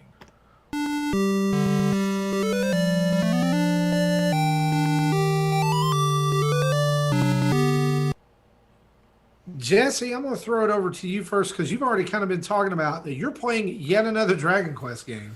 Yep. But that's not all. So go ahead and tell us what you've been playing. Okay, so as I finished up the Paper Mario and no new other games coming that I have my eye on, decided to go back into my back catalog and replay games that I like. My first thought was Twilight Princess on the Wii U, because I never played that one. I bought it, but never played it. Looked around in my collection for it. Found the box, no disc. So my son thinks he has it and said he'd look for it, and if he does have it, he'll bring it over this weekend, and I'll probably play that next. But in the meantime, I replayed mostly through Dragon Quest IV Chapters of the Chosen. I'm like 28 hours into it. I'm really close to the end of the main game. Like if this was the NES version, that would be the end of the game, but the DS remake added an extra chapter. So, and it's one thing that makes this game different than other Dragon Quest games is chapters 1 through 4. You deal with different characters starting from level 1. So you're basically starting over every time with the different characters on different parts of the map. And then they all end up... And then chapter 5 is finally you, the main character, still at level 1, going around and meeting all the other characters that were in the previous chapters to join your party. So they're still levels 10 through 15 or whatever they were at the end of the chapter, but you're level 1. It doesn't take long for you to get caught up. And so right now I think all my characters are in the low 30s, 33 to 35. So I'll probably be in chapter 6 by this weekend, if not finished it. Either finished chapter 6 or stopped playing because I don't feel like I want to grind. It was either that or playing Dragon Quest 9 again, but I'm thinking, I think I'll wait on 9 because it's a 100-hour game. Yeah, I think it was like 75 hours when I played it through the first time just to get to the credit roll, and then I played it for 250 hours total before I stopped. Then I'm also thinking about playing 6 again too, so that might be thrown in there at some point. The other thing that I have marked down is I mentioned last spring, I bought a Baby Pac-Man machine and knew it needed work. You know, the screen powers up, but and you can play it, but I couldn't test the pinball mechanics because I didn't have a ball at the time. But I bought it anyway, and it's been sitting in my garage for a year and a half. Finally got the base repaired enough because it was water damaged, so the whole base pretty much fell off in transport. So I got the base repaired and moved it downstairs, plugged it in, turned it on, and I gave it a legit try. You know, I bought a new set of balls for the pinball part. So we found the old rusty thing that was originally came with it, but I threw that one away. So found out that somewhere between buying it and having it moved downstairs, the wires that connected the coin slot to the system board stopped working, so I can't add any more credits to it. It had a few extra credits in there from before that apparently is preserved through power off states. But so I was able to use those to play through. When I got to the pinball part, you know, there are 3 traps. You know, one near the flippers and then 2 up top that are supposed to hold the ball. And it's got a kicker that knocks it back up to put the ball in play. The kicker doesn't work, so I had to throw the ball in the play by hand to play it around. So there's the game is basically unplayable at this point. I am going to see if I can get someone who knows what they're doing to give it a repair. I'm sure that'll cost more money than it cost to buy the unit in the first place, but I kind of knew that was coming and kind of expected it. But thought I'd share that. So it's in the background. You can't see it because of my overlay. But when I was talking with Tim the other day, testing something else on Zoom, and I didn't have the overlay on, he was able to see it in the corner. I hate It is a pretty good looking machine. I like I hate that you're having to put more money into it and everything, but I know that you really, really wanted it, and it just sucks that it doesn't work the way you want it to. Even if it doesn't work, just having the unit, I think, is I think I paid $400 for it. So in terms of the cost of an arcade machine, that was pretty small. So paying $400 for a broken arcade machine is kind of still worth the money. Just to say that you own a unit, of which I'd probably never see a unit available again. So that's why I wanted to pick it up when I had a chance. Wonder if Yeah. it could be converted to a digital pinball along with the digital, regular game. I don't know if I'd want to. Right. I I do want to probably upgrade the monitor to an LCD because the CRT in there is garbage. It still works enough that I can see the screen and it can kind of play the maze part of the game, Right. but it's hard to tell because the whole background has a red sheen to it, so it's hard to see the red ghost. It kind of camouflages in. Right. Still a cool machine though. Yeah. Hopefully you can get it fixed without too much of a hit on your pocketbook. Yeah, I used to know a guy who that was his job. He had a small business where he would buy and sell and repair arcade machines and pinball machines. And I wanted to talk to him before buying this to get his opinion of it. But when I went to his store, it was closed. So I have no idea where he went. So Maybe it's something you can Gotcha. search online for. yeah, I think there are other shops in the Kansas City area.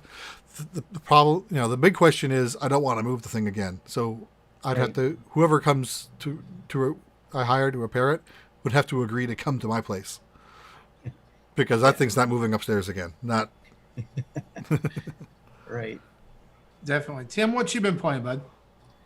So the usual suspects, like Animal Crossing with the family, especially the fireworks. Like I said last week, I love the fireworks. It's something about it. It's so nice, especially to go in with the family and just goof around and redo the tickets again, the raffles to get your bubbles and get your sparklers and the little fireworks and the hats and all that kind of stuff. I don't know, it's just something about it. It's just like, oh, this is nice. We have fun with it as a family, so it's fun. And then Sammy and I have been playing some Fortnite, doing creative. And again, Sammy says hi, everybody. So and but we've been doing a creative mode. They have a hide and seek game that you can jump into, and we've been playing that, and it's been pretty fun. And you can have like up to, I think, 16 people hiding while one person looks for you. It's pretty crazy, but it's just been us two, and he's been having a blast with that. We couldn't connect tonight because of, there was some matchmaking issue. I didn't even know about all this other craziness, but they had a matchmaking issue going on. So I don't know if it has any relation to this, but that's why we couldn't get on there.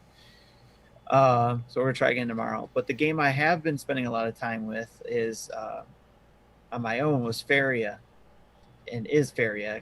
In fact, I was on earlier before this show doing a stream of playing another round of the tutorials or the training missions.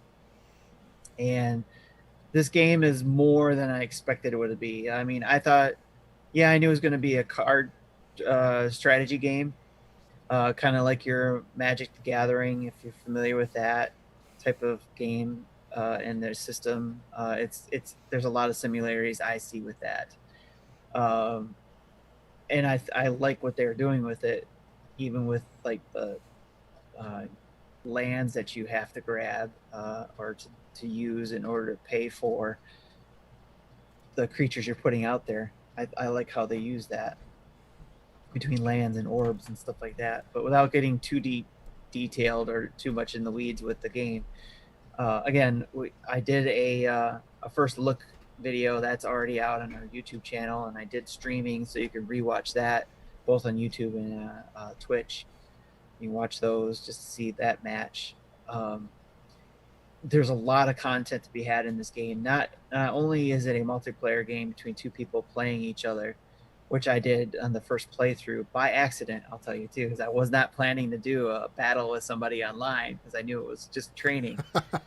But I actually battled somebody online and held my own for a good 30 minutes. It wasn't they kicked my butt for too quickly. It took at least a good 30 minutes to play through, but there's a lot of solo stuff, especially playing through the missions, playing through the tutorials, So earning cards. is this cross-platform, or are you playing with someone else who is also reviewing the Switch version? Yes, Could you tell? that is definitely, it is cross-platform, and yes, you can tell. I think I was playing against somebody else who was on the Switch because there's a icon next to their name that shows a controller, so it'll be on. It could have been on Xbox for all I know too, because it could be there. It's releasing on the Xbox, and somebody could have been reviewing it there. But if there's a controller next to the name, that means it's they're playing someone who's on a console, and I think if there's not, then it means they're on PC. But they're all cross-platform, which I thought was really cool. Doesn't matter which system you're on, you're all playing, against each other. I even tried to see if it was on mobile, and it's not, fortunately, because it's probably a good thing because I couldn't stop thinking about this game while I was at work today. I was like, oh, I want to play this game.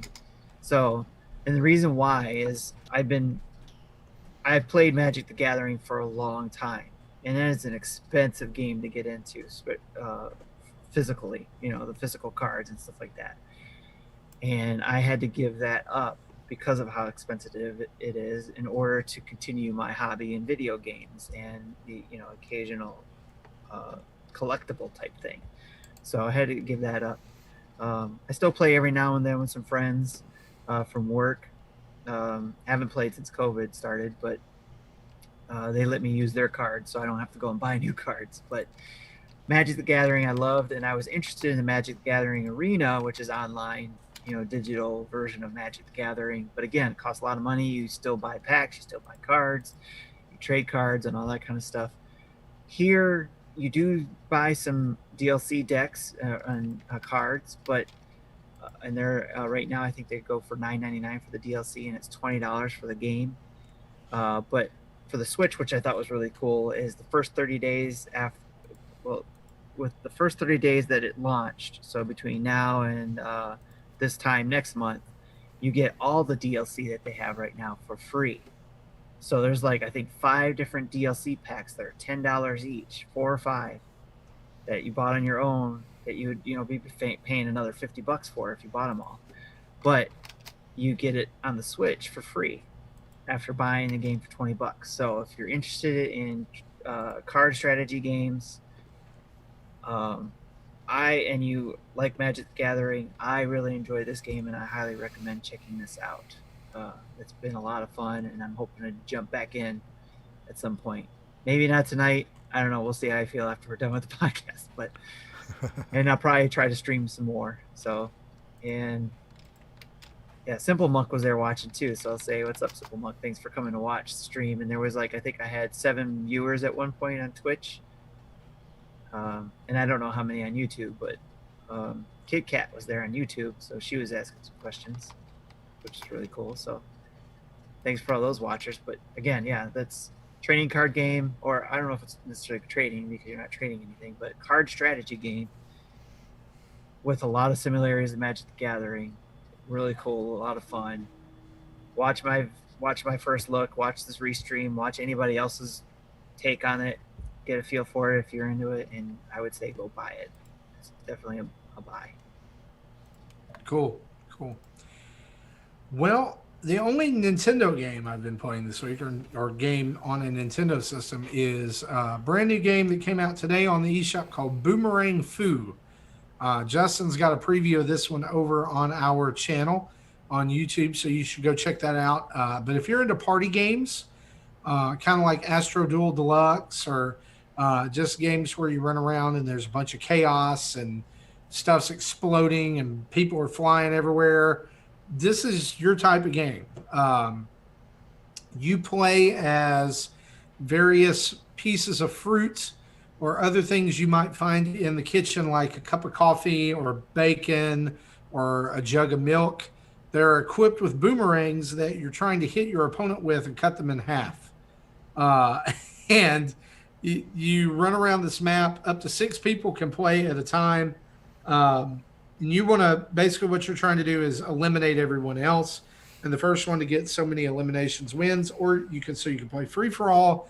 You can play a team variant of that, or you can play golden boomerang mode, which is where you get the boomerang and try to keep it away from everyone else for as long as you can.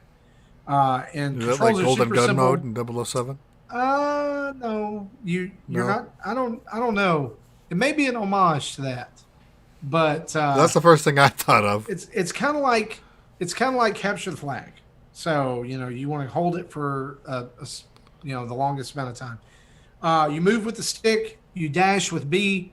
You can do an up close slash attack with A as long as you have your boomerang. And then X throws your boomerang, and if you hold it down, it calls it back. And there's a ton, I won't say strategy to this game, but just like you can do trick shots where you bounce your boomerang off corners and it goes down the other way and you can kill people that way. And there's tons of like weird power-ups that like there's fire boomerangs and ice boomerangs, explosive boomerangs, multi-boomerang power-ups. There's one where if you throw your boomerang, you can teleport to where it is instead of picking it up. There's telepathy boomerangs that let you control them after they're thrown. But here's the fun part about those power-ups is they stack. So my son and I were playing earlier, and he had multi-fire telepathic teleport boomerangs. And so he can like do all kinds of stuff.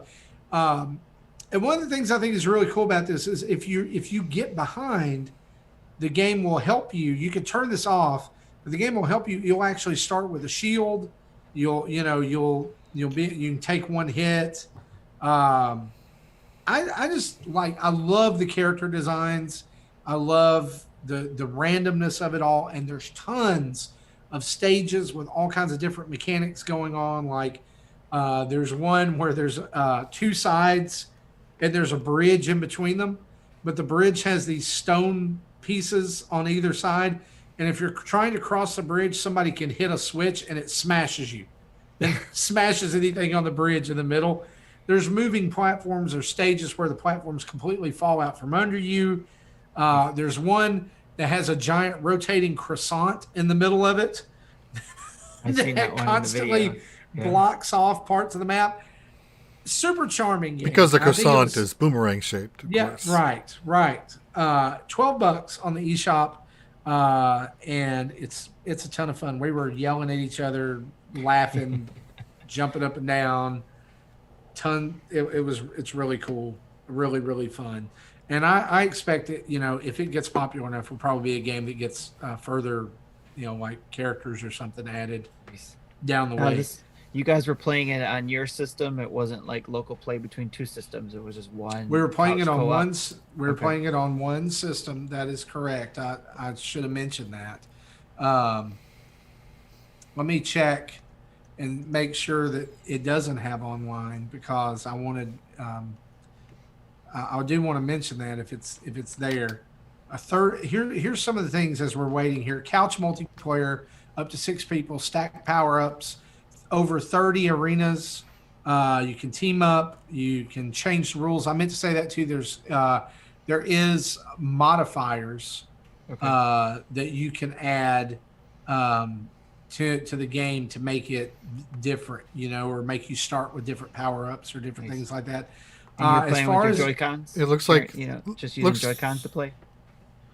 yes, Okay. I played Yeah. with the Pro Controller and my son played with 2 Joy-Cons, but you can play. It plays in TV mode, tabletop mode, handheld mode, whatever you want to Yeah, play. it looks like there is no online play. There isn't, and there's no local like Bluetooth enabled Okay. play either. Okay. But that being said, I did say it was $12. It's actually 15. But if you've ever wanted to be an avocado that throws a boomerang and I do. slices a piece of toast in half, then this Yes. is your game. That's Can my you dream. use the No, boomerang to like- spread yourself onto the toast? I don't know.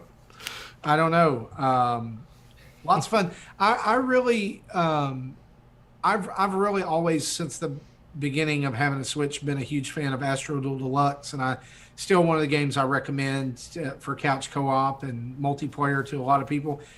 This is going to be in my list of recommendations from now on. I I think can it's just go buy it right now. It's I'm just gonna brilliant. go buy it. It's so much fun. I'm sold. I'm Um, gonna go buy it right now. Nintendo. So that's the only Nintendo game I've been playing this week. Spent the weekend. This little bit of Nintendo. So if you don't want to hear this, you just hit that little 30-second skip, and hopefully we'll be past it here in a little bit.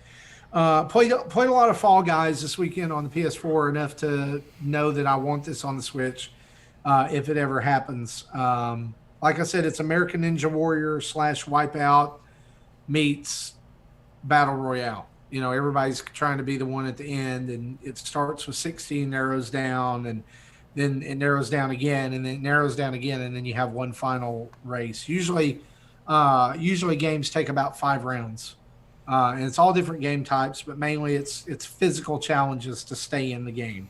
You know, make it to the end before everyone else does, or stay on the platform that doesn't fall, or whatever, and just super charming. And then totally on the opposite end of that, not that I'm saying it's bad or anything, I've pre-ordered Marvel's Avengers for PlayStation 4 simply because I don't have an Xbox, but also because they're getting Spider-Man exclusively on the PS4. And I am so looking forward to this game, y'all. I heard pre-ordered great it. things about it. I pre-ordered it last week just so I could get in the PS4 only beta this past weekend. And I'll tell you what you can do because the beta does go out to, I think, everybody this weekend. So Xbox users and PS4 pre-orders can go online this weekend and play. And then there's going to be one more beta weekend after this where everybody can download the beta and play. In the original beta, you play the first level, so you're playing the first part of the game, and you get to play as every character that's available in the game except for Kamala Khan, Miss Marvel. So in the original level, you get to play for brief times as Thor, Iron Man, Captain America, Hulk, and Black Widow. And each one of them feels completely different. You kind of get a highlight of their powers. Holy crap, the Hulk is so much fun. Because like he can do like the clap and, you know, blow people away and all this stuff. Black Widow was incredibly fun to play. You do a boss fight with her. Captain America, you get to play as just a smidgen of, but enough to like get a sense of what his powers are. Do some flying with Iron Man and some cool stuff with Thor where you fight and you can throw the hammer and call it back and do all this stuff. And then and I thought that was going to be it, right? Like I really thought like, okay, we'll play that. They'll set the game up and then you're done.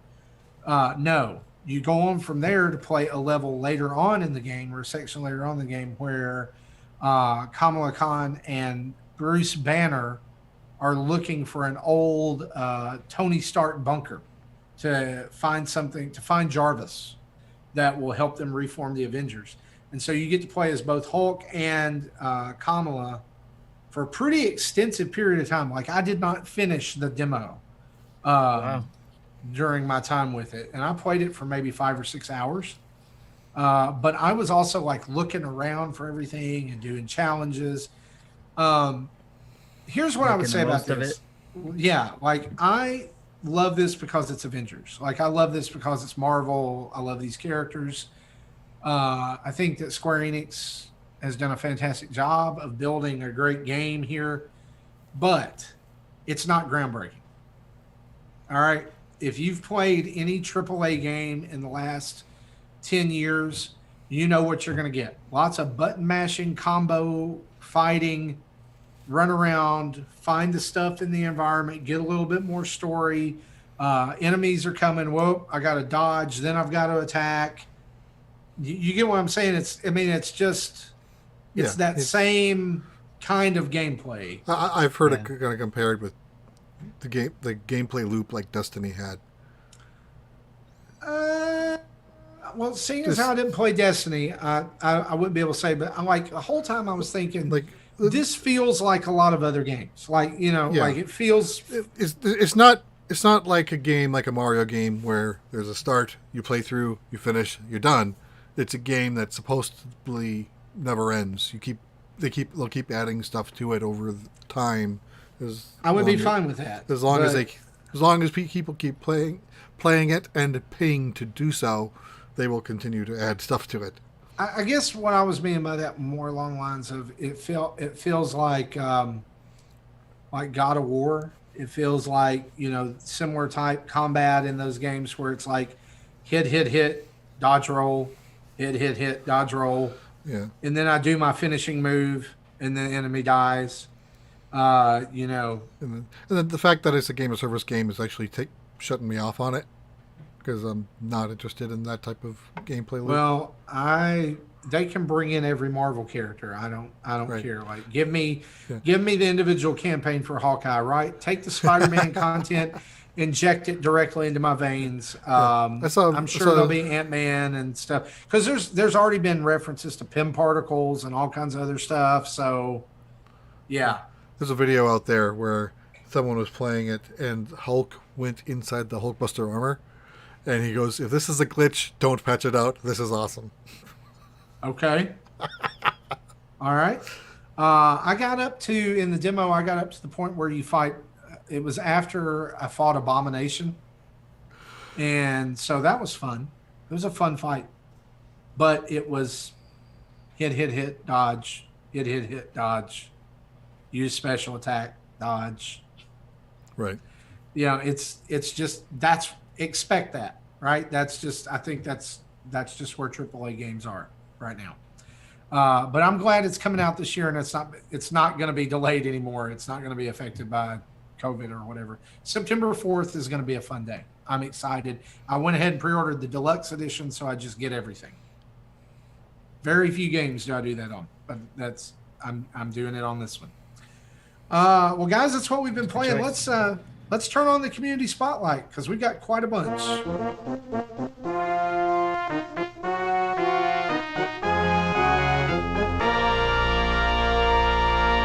I have a question before we get going there. I have Sure. a community spotlight question, but it's my own, I guess. Okay. question. Going back to your boomerang food, is there stuff you have to unlock in the game before you can open it up and start seeing No, things? no, Is it just there's right like open? yeah, there's about 15 or so character skins available at the beginning and all the Okay. worlds and power-ups and all that. I mean there may be stuff you can unlock. I just Okay. haven't played it enough. But you can jump right in and just. Oh yeah, yeah. Okay. And there's going to be something for everybody. Like there's going to be a character that everybody immediately goes, yes. Because like at Right. first I was like, I'm going to be the bacon every time, and then I saw the coffee, and like most of the other characters are all happy and everything, and they're like tra la la, like bopping back and forth. Coffee is sitting like when you move over him, he's sitting there like jittery, shaking like this. I was like, yes, this is my character. I'm going to be Coffee. Tons of interaction this week, guys. I love our community so much. We've got questions from Discord. We've got stuff from email. We've got stuff from Twitter. So let's just dive right into it here. Over on the Discord, Bobzilla says this: do you think that Nintendo has learned from its past mistakes by spreading out the release of games? Last year, we saw a cluster of games come out, and it was almost too much from a backlog. Or maybe the slow release of their games is all due to COVID. What I think Bob is referring to here is that last September, was it? Yeah. Like, or early October, everything hit at once. Yeah. Well, I had one of our episode arts was I used like a Burger Time buns, make a sandwich of games coming out in September. At the one point, there was like 27 Yeah, games. I seem to remember September 13th and September 20th. Because September 20th was when Link's Awakening came out last year. And then like the week before that was ridiculous. Yeah, it What wasn't do you all guys Nintendo think? games, but there was a lot of games that came out Yeah. in a short time. Do you think this is COVID, or do you think that Nintendo is just spreading it out because maybe this was supposed to be a down year anyway? Yeah, I think. Go ahead. I was going to say that just that I think that it was originally going to slow down a little bit anyways, because we're getting towards that middle ground area, and then it was going to start swinging back up. But COVID definitely made it slow down even further and put a kibosh on maybe some things that they were planning. So I already think at the beginning of the year, because we were already talking about how slow things were. We weren't getting directs. People were like, where's the direct? Where's the direct? Where's this and that? And then, a lot of people were speculating, and our own, Dan Caparella was like, he doesn't think there's going to be a direct ever again. That was his prediction even before COVID, that they were going to go about it a different way. So I think there was already a plan in place to do something. And that's why I'm still holding out hope for 2020, because there's still something. But COVID definitely screwed up everything. So, and I think it's making it look worse than what it was actually going to be. I think it was going to be a slow year anyways. And a slow year is now translating into a stagnant year. Yes. Yeah, we're now 3 months between first party releases, where compared to 2017, we almost had one every month for the first 12 months. Yeah. Jesse, what do you think? I think he pretty much echoed exactly what I was going to say. So I think it was going to be a slowdown anyway. I don't think it was a result of them learning from a previous mistake. I think it's just that the games aren't ready yet. But again, the pandemic just slowed things down. Gotcha. Bob, Bobzilla. I hope that is a good enough answer for you. Onyxus asked us this. He says, hello, Nintendo dads and everyone else. I've been wanting to talk about a gaming topic that's been on my mind and also submit my question for tonight's episode, so bear with me as I explain everything. 2020 has been a tough year for all of us, and it hit hard for myself and my family. My mother passed away last month on the 17th from stomach cancer. She was always a brave woman, one that I call my mother and father. While this has been a heartbreaking moment in time, I've turned to music, painting, and gaming to help me cope. Nothing will replace my mother, but there are things in the world that can help us heal. I know this is a bit personal and a sensitive subject, but video gaming can help us escape, laugh, feel happy, and even release some tension or stress through various types of gameplay and stories. My question for this week deals with games and healing. What video games have helped you get through difficult times in life, whether it's coping with loss, depression, stress, or other type of feeling that just hurts? When I first played Gris, I loved its artistic view, but playing it a second time, I found another connection with it. It fit perfectly with what I was going through. I love the color, the emotion, and release when I completed it. Anyone have anything else? Then he goes on to say, thanks again for this community and for everything you do. I know things like this can be hard, but you're not alone. If anyone had something similar to happen to them, would like someone to talk to, you can definitely reach out to me. It's helped me. And that right there is what I love about our community, is Yes. just that we're always reaching out to each other, always helping each other out whenever possible. I mean, and I know that there's people who reach out and want to do whatever they can, but sometimes you can't. But just reaching out is always helping itself. So that right there is what our community is about. Honestly, it's mail like this, questions like this, they remind me why I do this, right? You know, I mean, I love to get together with you guys, talk about Nintendo, yes. But it's the human connection. It's you guys, you know, and it's the people who listen and make up the community. That. So let's answer this question. What are some games that help you through tough times, or did help you through tough times? I don't have like one game in particular, but just I know, like if I am like, if I need to relax for one reason or another, usually again a Picross game for me will calm me down and relax, and it gets me into a more relaxed state. I understand not everyone can say that that Picross can frustrate other people, but at least that's I know that's my relaxation if I need it. Okay. What about you, Tim? Mine is probably, it depends on the time when it was going on. It's not something I necessarily go back to because it will help me again or anything. It just depends. Like right now, like we talked about, Animal Crossing is a nice, good thing to go to, right? So I'm sure that'll be a memory in the future. But back when I was going through, I guess I'd call it my dark ages, in the early 2000s, I was going through divorce, going through bankruptcy, going through all kinds of crap. And I had some friends that helped me out, a couple, two couples that helped me out. First couple, they let me move in. They didn't have an extra room, but they had like a, some houses have a living room and a family room. They had a family room that they let me stay in for, a few months until I could get back on my feet. And this other couple that both of these couples are best friends of mine too, by the way. But this other couple, they just bought a new house. They were, we were all just young couples that were just getting married, or in my case, I was the first one to get a divorce, I guess. But they got married, they bought a house, and they had an extra room. They didn't have kids or anything like that, so they were like, "Hey, come live with us. Come rent out this room. We just bought a place." So it was kind of helping each other out. I paid them a little rent. It helps them with their new house payment, and I got a place to live. Well, my best friend, also there, he had a PlayStation 2. So it's not a Nintendo system, but he had a PlayStation 2, and I couldn't certainly afford any systems at the time. And I think the only system I had on hand was the PlayStation 1. So whenever I played games, I got to play that. But he got a PlayStation 2, and one of the games that he got because he knew I liked it was Twisted Metal, and for the PlayStation 2 it was Twisted Metal Black. I played that game to death because it was my go-to game. I wasn't dating anybody. I didn't want to date anybody. It's like, and it wasn't always about hanging out somewhere. It was just like my getaway. It was Twisted Metal Black. Again, it was a racing game type of thing, but obviously with battle system. And it was just crazy game that just sucked me in and was able to help me during that time.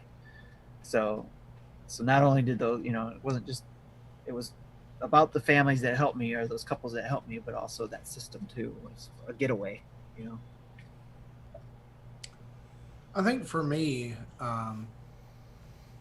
when I think about this game, and y'all are gonna laugh when I say this. Longtime listeners will at least know my answer to everything when I think about like it's like comfort food, right?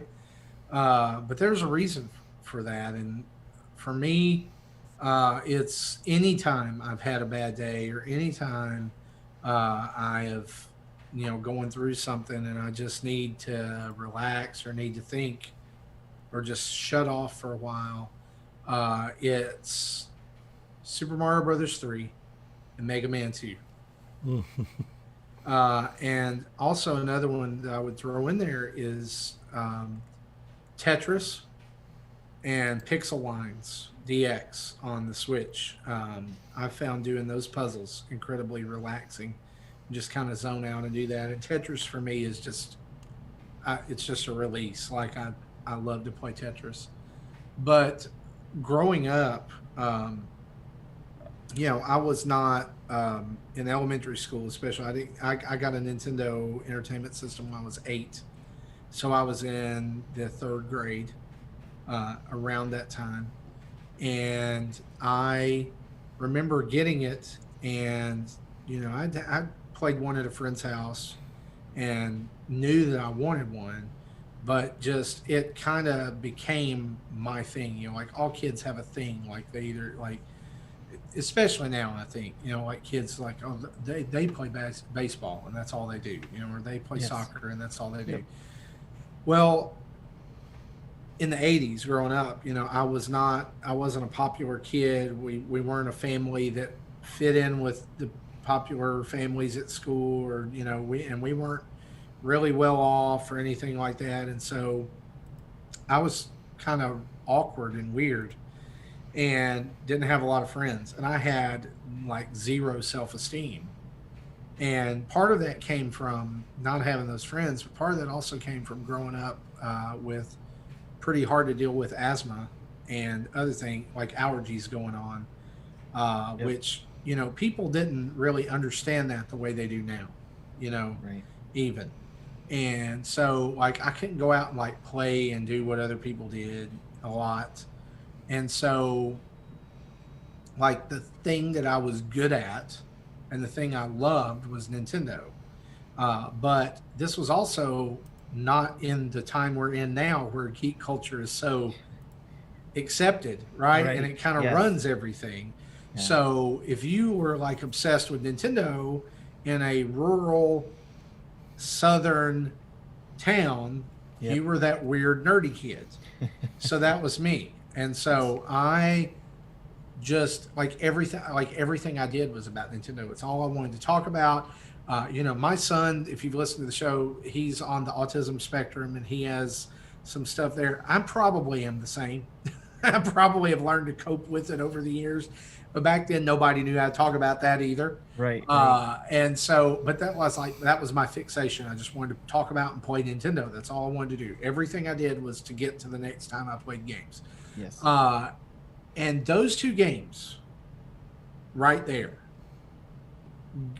when I was in some really lonely times in my life, got me through. Super Mario World is another one of those. And I will always, always, always have a really special place in my heart for, and Jesse's going to correct me when I say this, but Final Fantasy II for the Super Nintendo. I know it's 4, but it's 2 here. It was the very first RPG that I played and beat. And I actually had a guy that was in one of my classes. We got to be good friends by talking about Final Fantasy II because he was the first person I knew to have a Super Nintendo. And like that led to me getting mine and all this stuff. And so he got Final Fantasy II. We talked about it. That's why I bought Final Fantasy II was him. And we ended up like hanging out and we, long going over to his house, staying the night, playing Mario Kart at 3 a.m, all that stuff.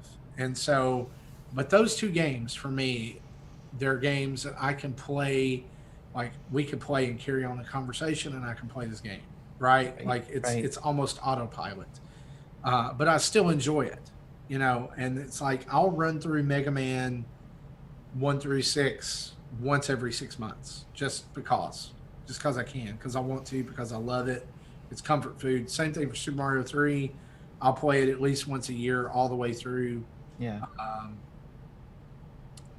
And that just, I can't I'm like you guys. I can't think of any games that were just like this helped me through a really hard time, specifically. But man, there's such power in those moments. There's such power in nostalgia. There's such power in connection, and emotion in video games.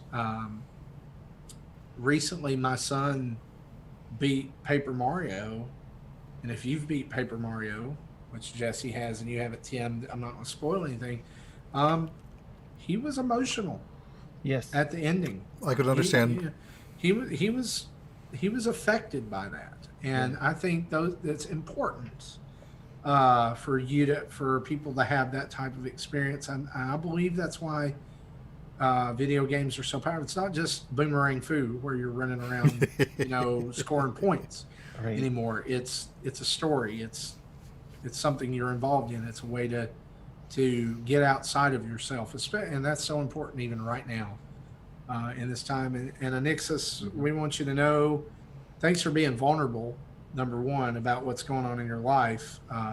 Blown away that you would trust our community with being able to talk about that. What a wonderful question. And I hope that you're on the way to healing from this. And I know it's not something you ever forget, but you're right. There is healing that can be had, and I hope that's happening for you. We wish you nothing but the best. And if you're out there and you're struggling and you're not an Ixis, but if it's you and you're struggling with something, understand you've got a community of dads here and now moms. Now moms are part of the Discord as well. You got a community of people right here that we care about you, and we want the best for you. And so reach out. I was talking to somebody earlier, and we were just, and I know I'm going on a big rant, but I'm just saying it. We were talking about how there's just a lot of heavy stuff right now, right? There's just, and there's some days that it just feels too heavy. And we want you to know that don't get to the point where it's too heavy and you just feel like you can't go on. If you feel like you're getting to that point, reach out to somebody. Maybe not us. reach out to somebody you trust, reach out to somebody in your community, go to see a counselor, see a pastor, see somebody, because you are worth more than you realize. And so know that we're thankful for you in the community, and we are here for you as well. Man, what an awesome question. What an awesome thing to talk about. Let's move on here. Jason asked this on our Patreon post from today. With only one game we know of on the horizon, which many of you are skipping, how are you going to tackle your backlog? How big is the... I can't read this. I just reverted to junior high mode. I'm sorry. How big is the log, and what is the first game you're going back to? Okay, Marty is a 6-year-old again. Congratulations. So, yeah, I think I've already talked about mine. From serious to silly. I'm sorry. I can't help it. He literally typed, how big is the log? Oh, guys, I'm sorry. So, yeah, I pretty much already talked about my backlog plans for the year and I do plan on getting Pikmin when it comes out. Okay.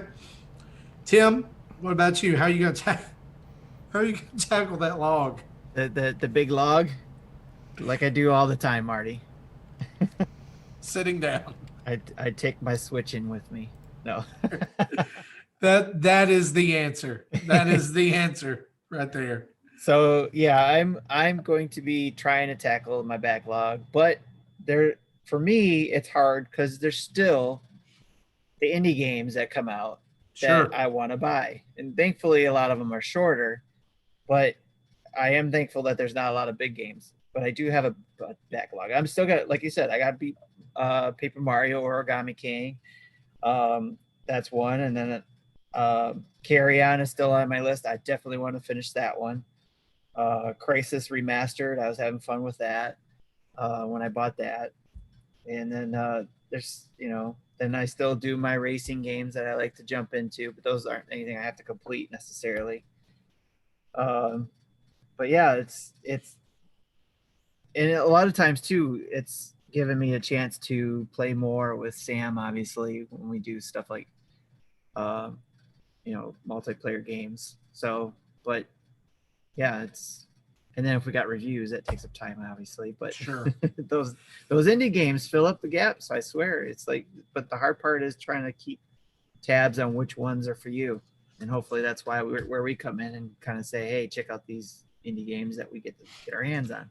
Yeah, I went back and looked at my note that I keep on my phone of my backlog, and I've got 13 games in my backlog, and most of those are multi-hour games, and they're not all Nintendo system games, but God of War, Horizon Zero Dawn, The Witcher 3, The Last of Us. I forgot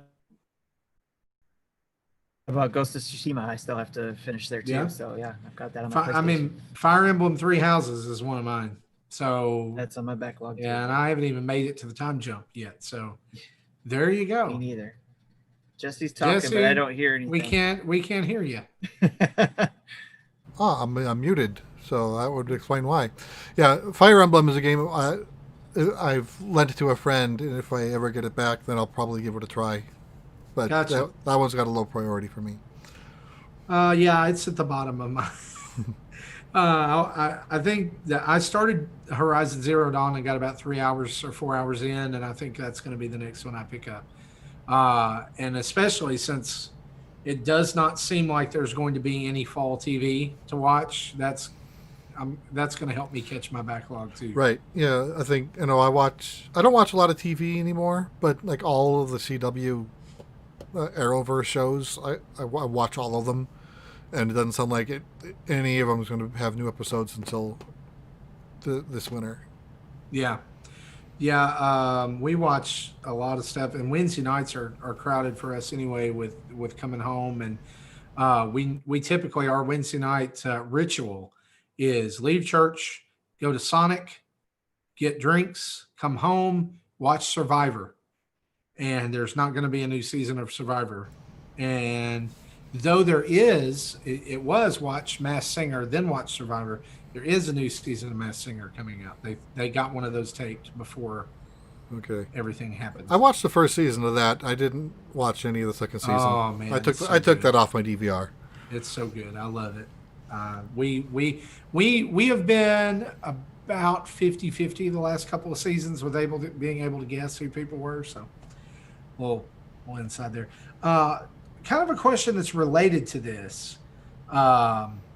Jesus Amata asks, he says, so many games and they don't all fit in a Nintendo Direct. He's talking about all the games that we talked about earlier that were revealed this week. And he said, really? Is the editing of the video a process that can't be done from a producer/editor's home? What's stopping them from having a Nintendo Direct or even a mini? Look at Sony's State of Play. It was horrible, but Sony managed to have a similar structure for announcing games through trailers/interviews. And then he says, Jason, I too have a huge backlog to go through, currently chipping away at everything slowly. This blew me away. He said, on just Nintendo system games, I have over 100 in my backlog that I need to clear out soon. For all other systems combined, I have nearly 300 that I want to play or complete. At least the pandemic and quarantine has helped me chip away at so many of these. Yeah. Speaking of backlog, there you go. That's probably the game that's been in my backlog the longest. Final Fantasy V? Yeah. I bought this Okay. probably 8 years ago. Never Gotcha. played it. Yet I keep it on my desk to remind me. That's an incredible backlog. That could be like a YouTube series. I'm just saying. Chrono Trigger. I've been wanting to play that too. I recently That's bought on it. my backlog. I I need played to replay it as well. I've at least a played third it of it at and one then point. stopped. Yeah. I picked up the DS version at a used game store at a vacation spot a few years ago, complete with poster and everything, box, all of that for DS for $30. Nice. Feel like I robbed That's them. awesome. Joe asked us this: how long do you think the hybrid type console will be utilized? Do you see Nintendo always producing a portable/home console, or will they revert back to having them separated like before?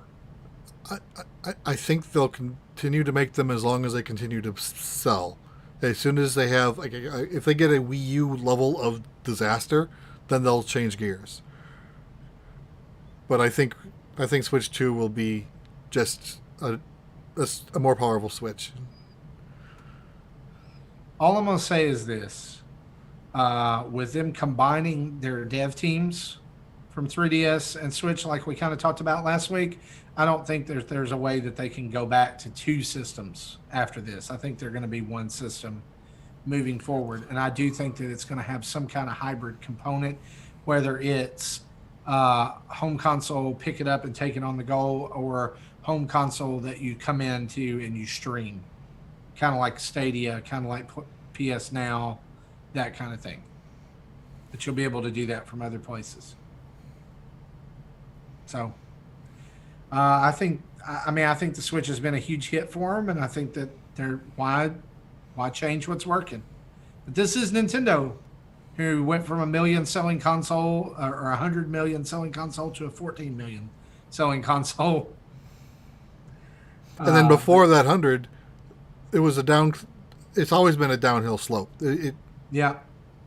Since day Yeah. one, the GameCube to Wii was the first uptake. Absolutely. As much as I loved handheld gaming, like exclusively handheld gaming, like from the Game Boy through the 3DS, I think that's dead. I think just exclusively handheld gaming is dead.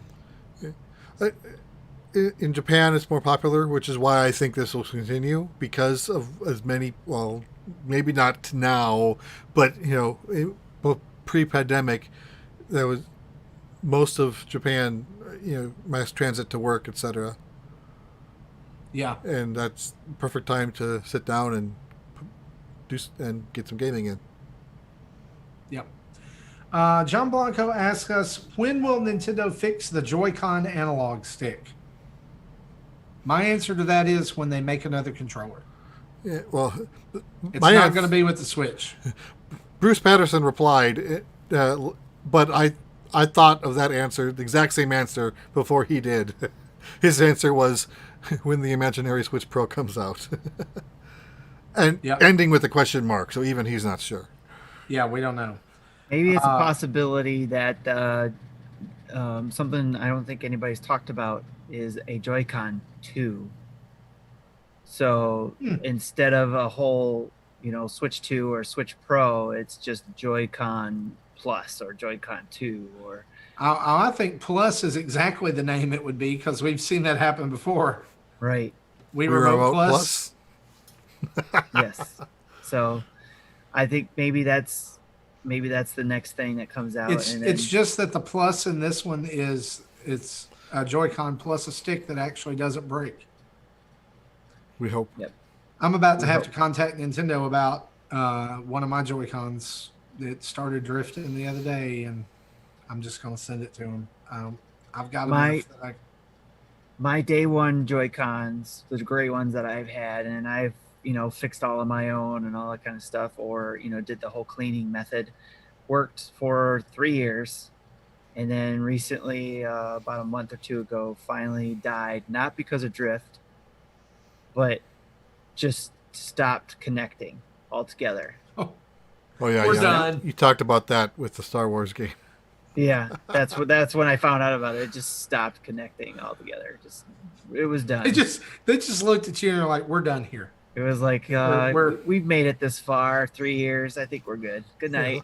I have a problem sometimes with my purple left Joy-Con where it seems to not know to shut off when it's supposed to shut off, so it battery drains.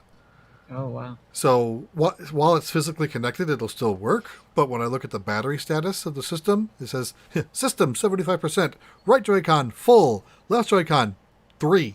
Like, why? You should be the same. I don't disconnect you. Right. Yeah. I've been holding off buying Joy-Cons because I'm hoping this holiday there's something new that'll come out, new colors, even if it's not a new rebuilt, Joy-Con, at least new colors maybe. But because before I buy another pair, but Joy-Con Pro.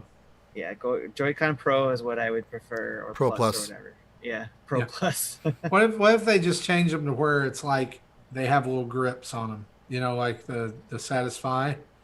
You plug them in. Yeah. It's got a little handle on both sides. I mean, it's not ergonomic for playing side to side, but by now they got to know everybody's got at least one extra set of Joy-Cons. They could pick up a Pro for when they want that.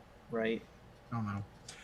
Richard Escobar, 2 questions or 2 comments. He says, Fall Guys is a battle royale the Switch needs to complement Tetris 99. I'm really loving Fall Guys. It'd be really nice if it came out this year for the Switch. We talked about that already. I don't think it's going to come out this year. I think probably Sony's got that wrapped up at least for the rest of 2020 as a exclusive, at least I would say probably at least while it's on PS Plus for free. But we'll see. That's going to end at the end of August. But yeah, I completely agree. He also says, I read the Animal Crossing topic is what themes/memes hyped everyone to get on the Animal Crossing train. What led to the rise of popularity so fast? I feel like we've already covered that during the Animal Crossing portion of the show. So we hope that answered your question there, Richard. Bruce Patterson also asks, and Jesse, this one is a long, slow drive right into your lane right here. Yep. Okay. Are Arcade Archives ever on special? And then he goes on to say, I loved Elevator Action as a kid. Did these games ever go on sale? I don't think I've ever seen them on sale. They're like $8, whether it's worth it or not. Like some can argue, like the Super Mario Brothers versus, probably not worth $8 if you can get the NES version for $5. But True. Elevator Action isn't much there. It's most people probably can't get past the second stage. So same with Donkey Kong. Most people can't get past the third stage on that. They're all $8. Yeah. Well, they never went on sale around Christmas time because that's usually when Nintendo does their big, sales for their own games. I just want to throw something out here as we kind of move on from this and get ready to close out the show. This is kind of a little bit of a inside baseball breaking news here. Well, Uh, I do have 2 emails that I didn't get in the notes. oh, well then we'll save this until we do the emails. Okay. So, Right. Just doing a quick look on the Arcade Archives. They are published by Hamster, in addition to developed. So they're not Nintendo published. Okay. So you want me to go to emails now? yeah, go right ahead. Okay. The first one is from Russ G. So there's a lot of talk of Game Boy Classic. Don't we already have it? The Switch is the first portable single-screen device from Nintendo since the GBA SP. So first, I don't think we need a Classic, but second, why isn't Nintendo capitalizing on this? Where is the electric purple Switch Lite with a GBA skin theme? Why isn't every single GBA game available on eShop? When you look at the huge volume of 16-bit games in the eShop and their popularity, isn't Nintendo squandering a huge opportunity here? Could be wrong, but I don't think these games would need much effort to bring over, would they? 60 million Switches, availability of Minish Cap, Zero Mission, F-Zero, many others would sell in large numbers. Want to sell more Switch Lites? A Metroid Fusion themed Switch Lite or a Zelda one? Licensed to print money. So where are the GBA games? The GBA games are exactly where the Game Boy games are and the Game Boy Color games are. They're in Nintendo's archive, and God knows why we don't have them yet. Russ, that's an excellent question. I don't know why we don't have these games portably right now, or at least being released in a slow trickle like NES and SNES games. Because, especially even with Game Boy games, they've proven that you can port these over to other screens and they look fine. The textures they're huge. Yeah. There's Games like that definitely would reveals look the ugly. graphical limitations of the system. Yeah, games like that would look ugly on a big screen, but on the 6-inch screen in handheld mode, it probably would still look amazing. What I would not give, because I've been wanting to play this so much lately, what I would not give to be able to play the Game Boy Donkey Kong on my Switch. Yeah. The one that came out like 1993 or something like that. 94. It and the Super Game Boy released at the same time. You could buy that game, plug it in, And that game did have Boy. Super Nintendo support. It did. I love that version of Donkey Kong. It's weird and crazy. Nintendo went all out with it. Yeah. I wish that we could get that. When I bought that on Virtual Console back in the DSi days or whatever, or early 3DS, I forget which one. I had never played it before, so I thought it was just kind of a report of the arcade. And when the end of the Rivet stage had the alternate ending and then went into the real game, I was Yes. blown away. Yep. I love the way they transitioned that. But man, there's so many good old school Game Boy games. I could see Nintendo doing something like this in September of this year, but I don't know which one people are clamoring louder for, like a Game Boy collection or Nintendo 64 and GameCube games. So my guess was it was going to be the Game Boy Advance stuff for September's renewal of Nintendo Online, Hitch. So that was my guess for that one, and I think I really hope so. yeah, I think that's where we would see a lot of that stuff. But I do not like their slow roll of stuff. Like Link's Awakening got a glorious remaster. It's time for Super Mario Land 2, the 6 golden coins, to get a remaster. Yeah, Properly It colored. is- oh yeah, it's time. I have the color version. Bunny on ears my, and all. I have the color version somewhere, like the deluxe one that was done by people on the internet. Right. I have that somewhere, and it's We gotta- fantastic. we got to remember too that as much as we want these special editions and all that kind of stuff too, and it makes sense to do the special editions to get more Switch sales out there, but they can't make enough right now in the first place. So that could be That's true. a hindrance to even anything they might have had in the docket to try to do. I've actually seen more Switches in stores over the last couple of weeks than I have since March. Now that doesn't mean they stay there very long, Right. I mean, if you see one and you're in the market for one, you better get it like right then. Yep. But excellent question. What's the next one there, Jess? Okay, this one can be used by Tim as a segue for his plugging. It's this is from Andrew from Nintendo Pals. It says Hello. in the last Nintendo Dads podcast, it was mentioned you had an open invite for more dinner table guests. I would love to come in. I'm playing through Donkey Kong Country for the first time since I was a wee lad that couldn't get past the minecart level. Haha. I'd definitely love to be part of the conversation on it. Let me know. Of course. Yep. I don't know if he's a Patreon, but that's where we'll be doing it at. You gotta be able to either be a Patreon or a Twitch subscriber to be able to get into our Discord. And this dinner table is going to be a little bit different than what we've done before. We've used Zoom before to do, have everybody come in and talk. This time we're actually using Discord's chit chat or their voice channels to do it, because I call it the buffet style. Some people have said, I think Becca Dragon said potluck, but I said nobody's bringing a dish, so I didn't call it potluck. It's actually, obviously a play on words for the dinner table. So we called it a buffet, where people come in when they can, leave when they need to, and then we'll just see the last person out turns off the lights, essentially. So it could go jokingly all night long. So, in the chat, whoever's still there chit-chatting all the way through the night, fine, it's great. Because this time what I wanted to do was make it, especially after the last dinner table, we had a lot of fun talking during what was recorded and after what was recorded. We talked at least, I think, a couple hours longer. So just about what we talked about during the recording, and then just what it evolved to throughout the conversation. So I like that. That's what I wanted dinner table to be, as more of a conversation. So this time it's going to be, I probably won't be recording the whole thing. It's more of, let's get together.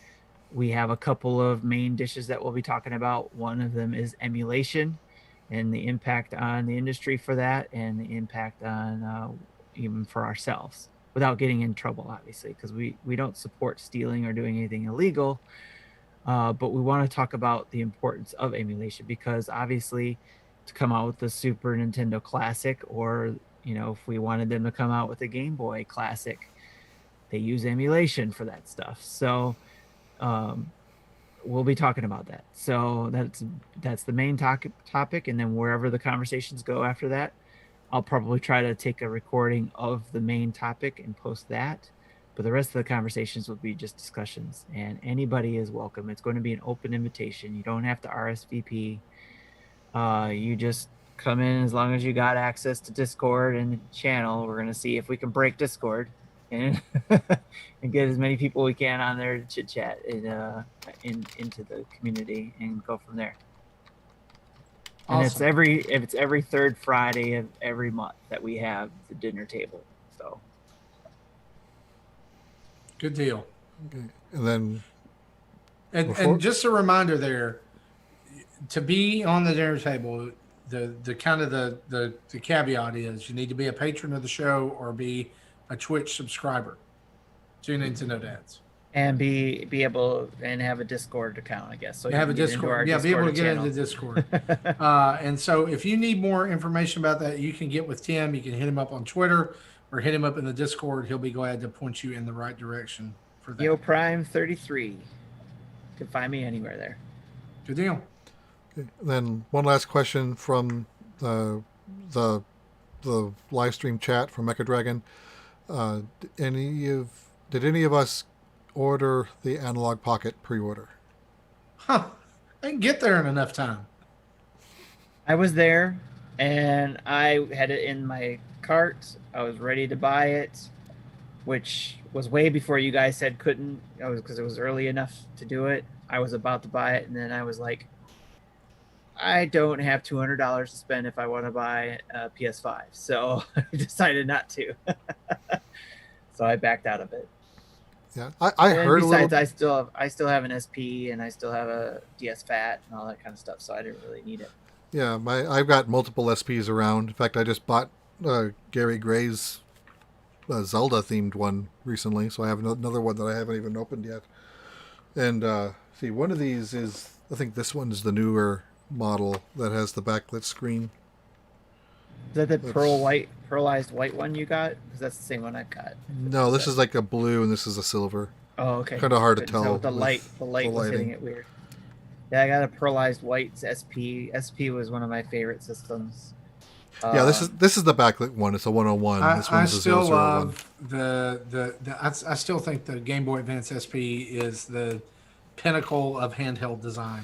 And Yeah. It's compact, it's tough, it feels good in the hands. It was the first one to support to support rechargeable batteries.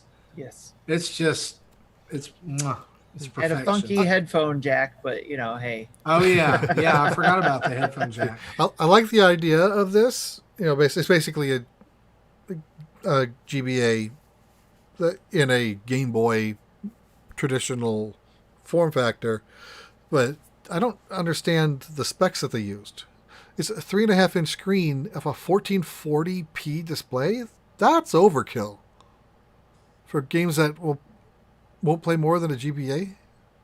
Why do that? I don't know. That's That's- why it costs It could have been $200. 720p and look exactly the same, and I was probably close be to- $50 cheaper. I was close to buying that in the dock just because one of the main reasons why I wanted to get it was to be able to play some of the GBA games I have and stream it. I thought I'd be able to do it with the dock. Yeah. And I just was like, I can't do it. I can't, especially because the dock is also, I think, isn't it like $100 or $200 for the dock? So It's close. It was expensive. it was expensive. It was a lot of money, and I was like, if I want to get a PS5, I can't do this. So I have to save that money and put it towards a PS5 later this year. Hmm. So And yeah, and then you can buy add-ons to change to change what games are compatible.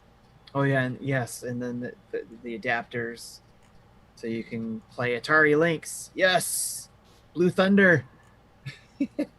Yeah, you have to buy the Game Gear adapter and the Lynx adapter and blah blah blah blah blah. Yes, Game Gear with the Castle of Illusion game. Yes. I want that. Okay. So We didn't have guys, voicemails. We got all the voicemails. we did not have any voicemails. A little bit of breaking news here that may matter to a couple people. Maybe it's not breaking news. I just think it's cool. Does the name Brian Lee O'Malley ring a bell to any of you guys? Is he the Scott Pilgrim guy? Yep, he is. He tweeted earlier this evening that this was the tweet. P.S. Ubisoft has reached out to me. Oh no. That could be bad or it could be very. It could be bad, good or but- it could be bad. What I'm hoping is that means we're getting that Scott Pilgrim game in some form or fashions. Yeah, Are we going to have like the old game relisted, or is it going to be a new game? don't know. Don't know. A remaster. That'd be awesome because I missed out on that. I game. don't want a remaster. I like the art style from the original one.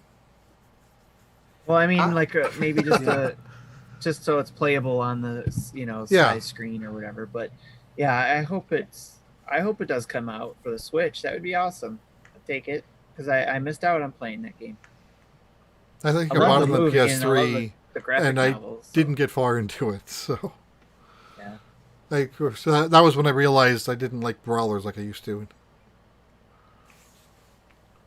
It was a very, very solid game, and the music is incredible.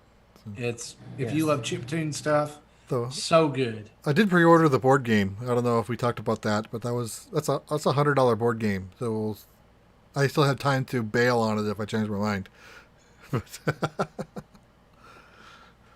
Well, yeah, that's an expensive board game, but I really want this game to come back, and I think it'll be a great, great, great fit for Switch, which I hope that happens. Yes. Yes. So, guys, that's it. That's our show.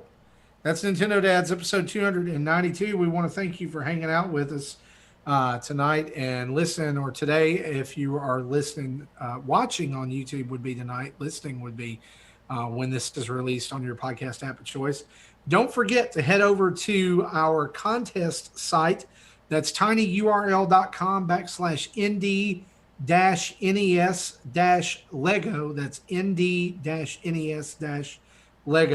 You can enter to win a brand new inbox Lego NES kit.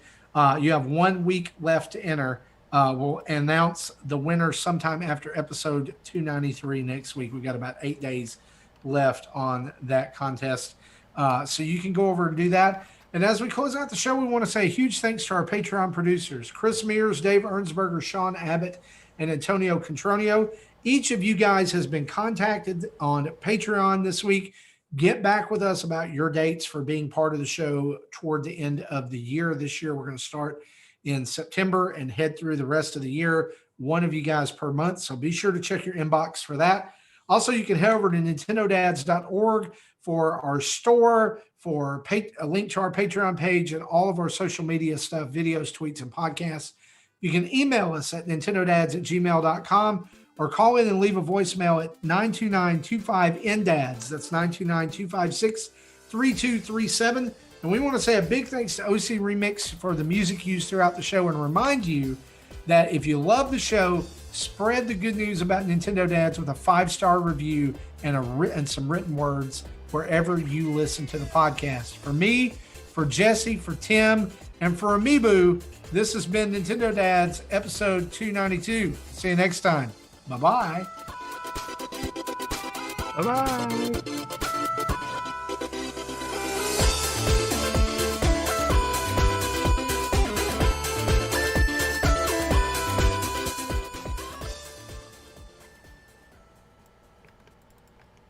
Thank you for listening to Nintendo Dads. We sound like the goddamn Nintendo Dads all of a sudden.